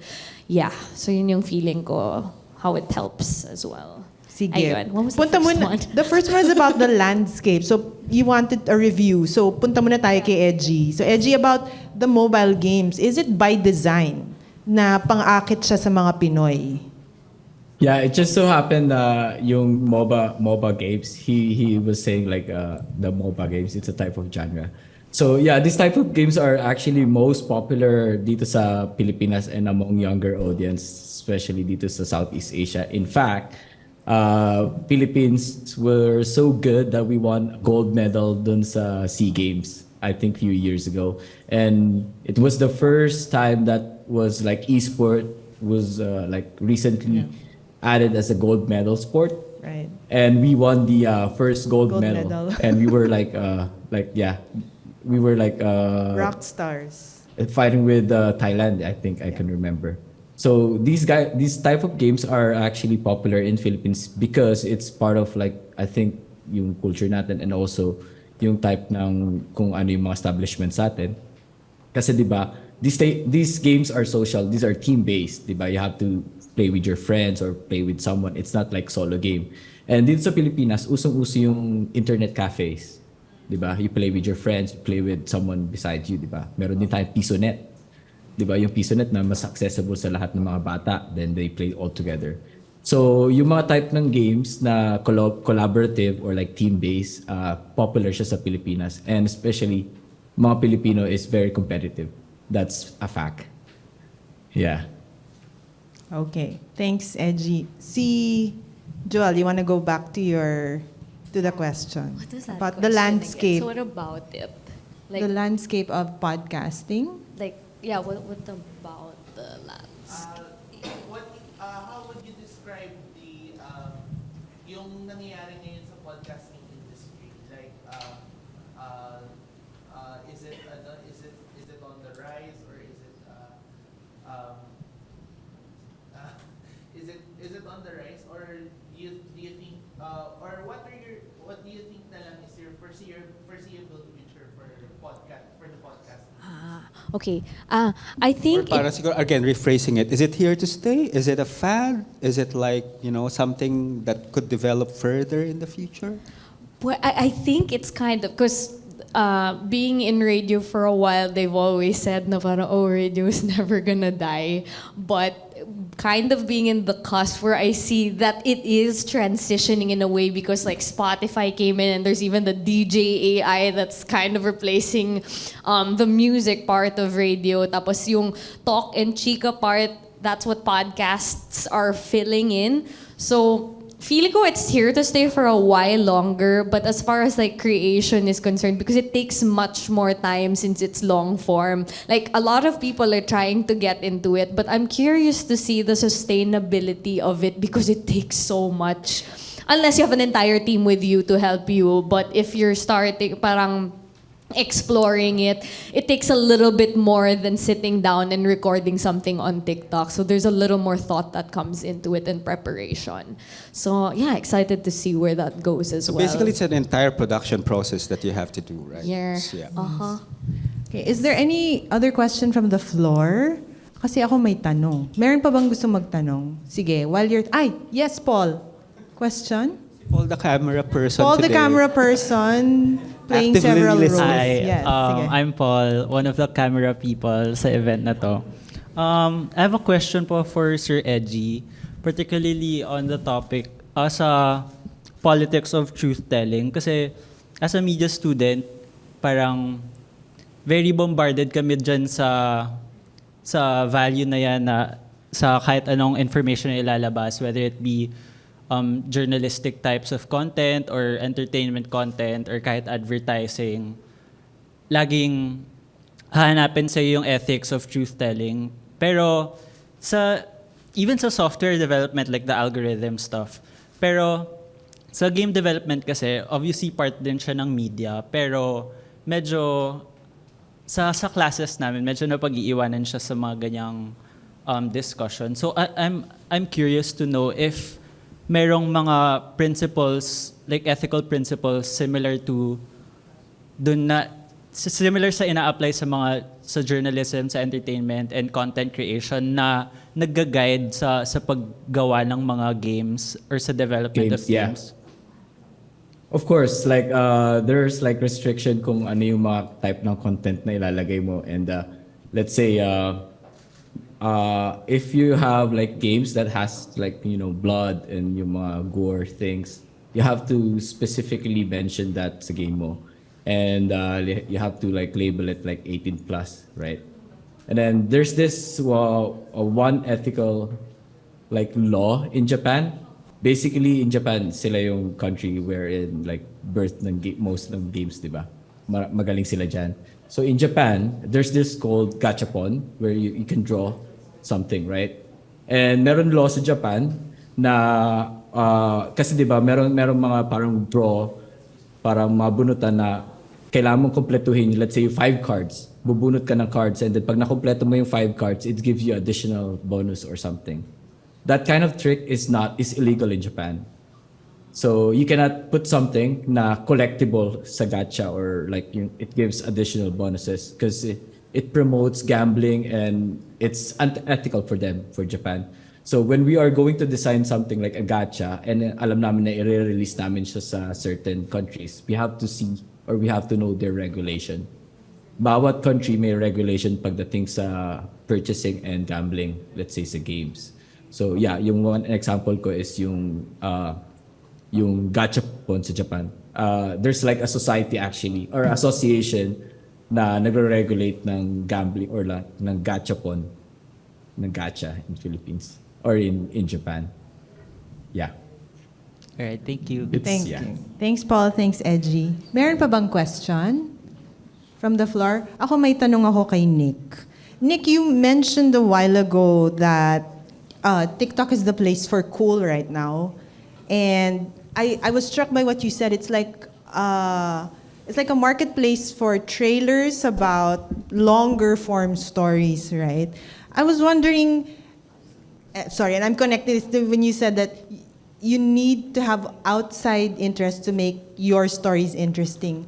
In your production and creative process, what skills do you need to be able to stitch those together? Or is there anything you practice in particular that allows you to take your experiences from outside advertising and throw them into the realm of the absurd and then come up with something that nobody thought would be able to represent a product or a service? Right. I think for me, I try to tell things as originally as possible. Meaning that I try not to tell it in the same way that everybody's been telling it. Now, for example, your product is a hamburger, and then somebody takes into a bite, and of course, your first impression is when somebody takes a bite of a hamburger, it's like, sarap na ganun. And you think of other ways to show that. You can show it visually when they take a bite out of it. All of a sudden, there's like, Scott Pilgrim versus the world. The computer graphics come out of his head, or different ways to just send a message across where it's never been seen before. And a lot of those things that come from your exposure to the world. Like, for example, that whole, when I said Scott Pilgrim versus the World arcade things, that just came from my childhood of playing video games a lot. And also being interested in comic books and things like that. So, it's subconscious a lot of times for a lot of people. but you really do draw from a lot of the things that you experience in the world. The way that people react. Sometimes you find one of your friends laughs funny, like they're like, and you throw that in one of your commercials or one of your things, and all of a sudden that character becomes known as the guy who does that, and then like. In the shorter, in a different scale of things, it's kind of like how if you watch Saturday Night Live, right? Very famous Saturday Night Live sketches that are 2 minutes long, become so popular that they become full-on movies and they become full-on whatever that just cascades into the rest of pop culture, and that's because of the way that they said it or the way that they position something. And in the advertising world, if you remember way back when in the early 2000s, ito ang beat sabay-sabay, ito ay beat sabay, pabilis na pabilis. That was such a simplest commercial. You put a camera there, you have two girls do this thing, and it becomes kind of the pop culture thing where people were doing contests who can do it in that way. So it's just, who would have ever thought to put table clapping game with Coke, but the whole point of that was just showing something that Coke is something that's such a part of your everyday life. It's a part of your childhood. It's a part of warmth. So you have that connection that a lot of people wouldn't think of normally. They would have originally thought like, Coke is a part of your childhood. Let's show some kids drinking it. And then all of a sudden they're old and they're still drinking it. That's, top of mind. That's your first few ideas, which is why in the creative process, they always say like your first ideas that you come up in the first 30 minutes have probably been thought of before. So you got to dig a little bit deeper than that. So that's why in an ad agency, the work seems simple. It's like, come up with a commercial. Oh, I don't need 8 hours a day to come up with that, let alone 40 weeks in a week, 40 hours in a week. But you do, to start to get rid of all of the cliche, all of the things that have been seen before, done before, and then do your research. Has this been done before? You check. Let me see all the commercials for hamburgers. Has this been done before? Sige, nagawa na yan. And unfortunately, you do get a lot of clients and agents saying, pero that's the way we have always done it. And then that's when you get like, oh, sige, wala nang creativity. But yeah, that's the part of my creative process. And the more you're exposed to the world and other people, the more you draw from it when you're putting in your creative world. Because rarely does something come out of the blue. Right. So rarely does something come out of nothing. It came from an experience that you've had in your past and you don't know it. It's subconsciously, that's where it came from.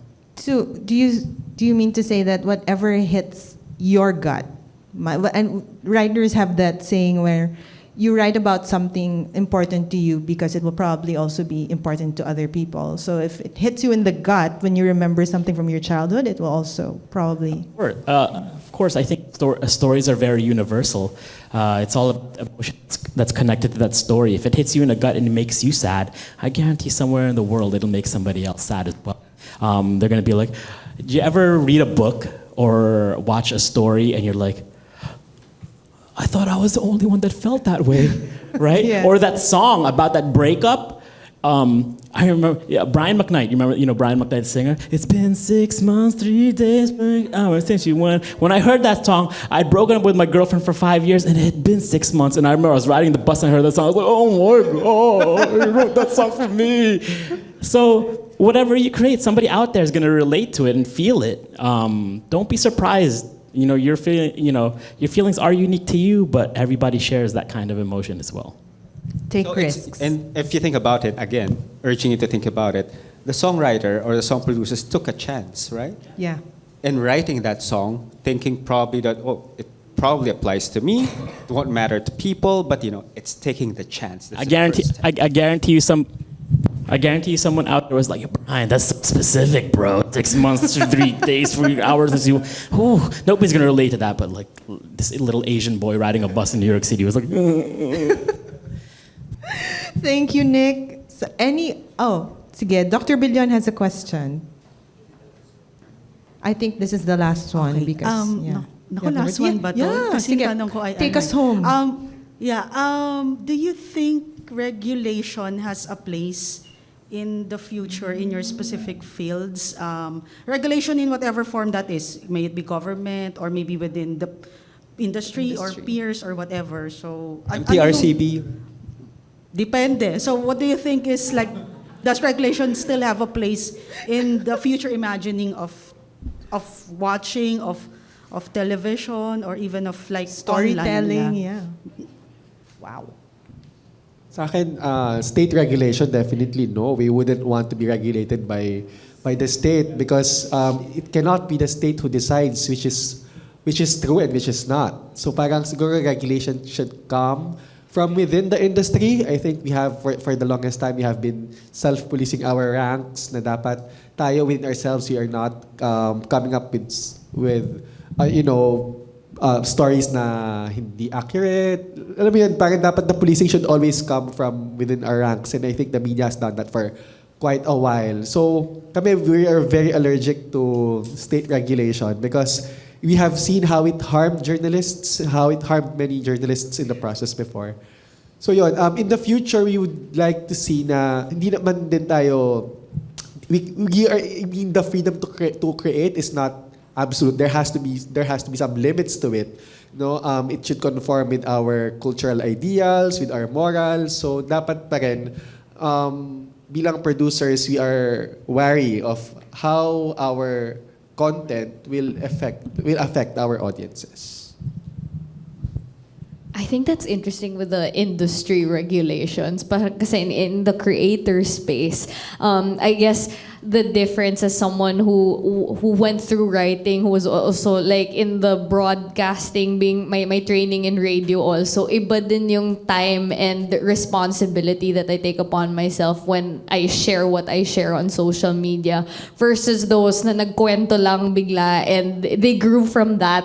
May certain times that they don't think na, wait, may responsibility ka rin sa sinasabi mo sa audience na maybe it could be your certain experience, like there needs to be certain like disclaimers then that this is not professional advice or parang experience lang to in a way na to share lang because people tend to not, fact check and look at and see if it actually is a responsible and safe thing to do in whatever niche that would be. So it would be nice to have some form of regulation in that way within the industry, but I don't know how that would happen given na ang laki-laki. Yeah. But it would be nice. True. Nick, and then si Eji. Yeah, in terms of regulation, I do believe in my realm, which is mainstream media, we do have a platform where we can air on TV and pay, and these clients have the money to air on lots of different places. So we are kind of on a pedestal. So I do believe there has to be some regulation because there is a general belief that what we are saying is true, what we're promoting is true. So I think that there has to be some kind of regulation, like you're not harming people, you're not inciting harm upon somebody else, you're not inciting violence, you're not inciting, inciting emotion is one thing, but inciting violence or killing somebody on TV and then you air that. I really think that there has to be some kind of regulation as to determine what's proper and what's right. And as people in media, we are culture creators. We create culture the way it is. We create pop culture and modern day culture as it is. So if we start airing a lot of movies where it's just all about like let's beat up the person that you hate the most, right? And the most popular, all of a sudden these people are just going to be beating up people that they hate the most, and there becomes a violent society. So we have to have some kind of regulation to that, where you have to know where the imaginary world ends and the real world begins, because there's a lot of people who can't have a difficulty or defining that line of, is this real or is this fake or is this imaginary? You know what I mean? Like they show killing all the time. In movies, they're shooting people, even on TV. On Provinciano, Coco Martin kills 17 people in an episode. But the second you show somebody really get killed, that's when it's like, whoa, no, you can't. Because that's showing people that, oh, we're glorifying or we're exalting violence and real, and I'm a little lost for words. But yeah, it has to be able to regulate so that we're able to define what's real and what's not. Thanks, Nick. Si Eji naman. Yeah, of course, as a content creator or yung mga content creator, we don't want to be regulated, di ba? Siyempre gusto namin i-post at gusto namin nandiyan i-post lahat ng gusto namin i-post. Pero yung regulation should come from the government or anything na I think yung closely nag-watch dun sa certain industry, no? Just like what happened here in Canada. I know it's kind of like weird not seeing news on social media, but they are actually banned. So that, kasi di ba alam naman natin na yung television is controlled. Lahat ng e-air sa TV is controlled yan. Lahat yan na review. But on mobile phone, like let's social media, hindi siya controlled kasi kahit sino, unang-una, pwedeng makahawak ng cellphone. Kahit sino, I mean, kahit anong content pwede nilang makita as long as it gets posted, di ba? Wala nagpupulis, kumbaga, let's say that, like that. Di ba? And alam naman natin sa Pilipinas, to be specific, is maraming mga misinformation, disinformation, and fake news, something like that. And aminado tayo na karamihan sa mga Pilipino is madaling maniwala sa mga ganon, di ba? So there has to be something like a guideline or like a regulation for everything that, you know, na-feed sa Philippine market. And one way to do that is just an example. Dito sa Canada, binan na lang nila lahat ng mga news sa social media so that everything or all news are coming out from radio or like TV. So yun. Hopefully sa Pilipinas may some kind of movement, but it doesn't need to be like that similar way, but at least something that controls misinformation. Thank you, Eji. And maraming salamat sa inyong mga tanong at mga comments. We really appreciate your participation and your attendance here today. Dr. Aguirre, would you like to close or did you close already? Okay. So, again, maraming salamat po. Inulit ko lang yung sinabi ni Data. Maraming salamat. But we are deeply indebted to our guests in this discussion.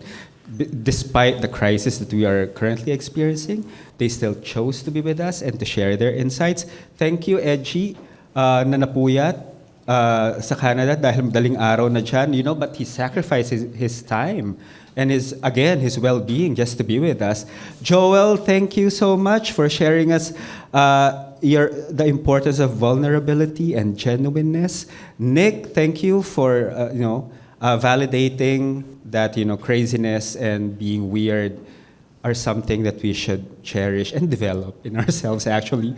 And Jervis, thank you for still fighting for the truth, even if you do TikTok, and probably in the future, you will do one of the dance trends on it. You know. We will, as a token of our appreciation, we are not awarding you with, you know, $1 million checks. Hindi naman.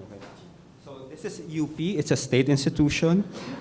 We don't have the money for that. Probably in the future we will, when UP imposes that we all do TikTok also for revenue. Okay.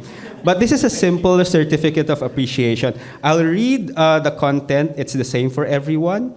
The College of Mass Communication, Department of Broadcast Communication, DZUP, Office for Initiatives in Culture and the Arts, and the University of the Philippines award this certificate of appreciation to Nick Santiago, Jervis Manahan, Joelle Yuvienco, and Eji Santos for sharing their time and insights as one of the guest speakers or as the guest speakers on Radical Television in the Time of Crises, a roundtable discussion held at the College of Mass Communication Auditorium, Plaridel Hall, University of the Philippines, Diliman, on 23 November 2023, signed by me as a chair of the Department of Broadcast Communication and the Dean of the College of Mass Communication, Dr. Fernando Paragas. This is for Nick.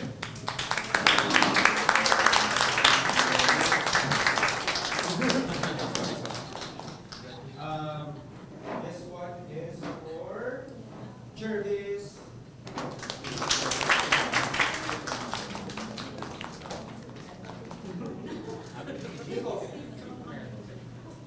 This one is for Joe.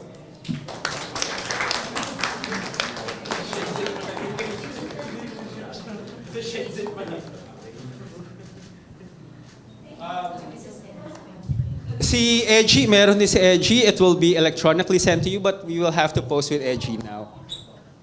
Can I borrow, Joe? Just don't show the name, okay?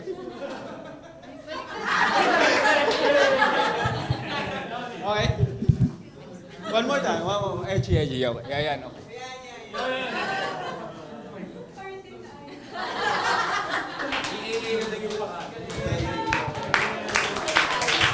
Maraming salamat. I'd also like to take this opportunity to thank everyone who worked hard, not just for today's roundtable discussion, but for the entire 70th year of television commemoration. The panonood at pagtatanod, paggunita sa ika-70 taon ng television sa Pilipinas, wouldn't have been possible without the hard work of the students and the faculty of the Department of Broadcast Communication, the constant support of the College of Mass Communication, the support of the Office for Initiatives in Culture and the Arts of UP Diliman, and of course, all our guests in the 2 colloquia that we held earlier this year, the students and faculty who worked in the exhibit, and the guests that we have today. Maraming salamat po, and of course, DZUP, who's always with us in these events. Maraming salamat sa DZUP. And everyone, I thank everyone for making this event successful. Again, this is the closing event for the 70th year of television in the Philippines. We wait 30 more years for the 100th year of television in the Philippines. I don't know where we would be by that time, but we have to be optimistic, right, Nick? We can't, we don't know for sure right now, but probably in the future, we will be turned into AIs who will be celebrating the future of television in after 100 years. Maraming salamat po, and just remember the title of this year's celebration of the 70th year of television in the Philippines is Panonood at Pagtatanod. Of course, we value the pleasure and the act of watching, engaging with television and media in general, but let's not forget the other side of it, Pagtatanod, being vigilant, being just, and securing that our future is liberative, it's transformative, and it's just for everyone. Maraming salamat at magandang hapon po sa ating lahat.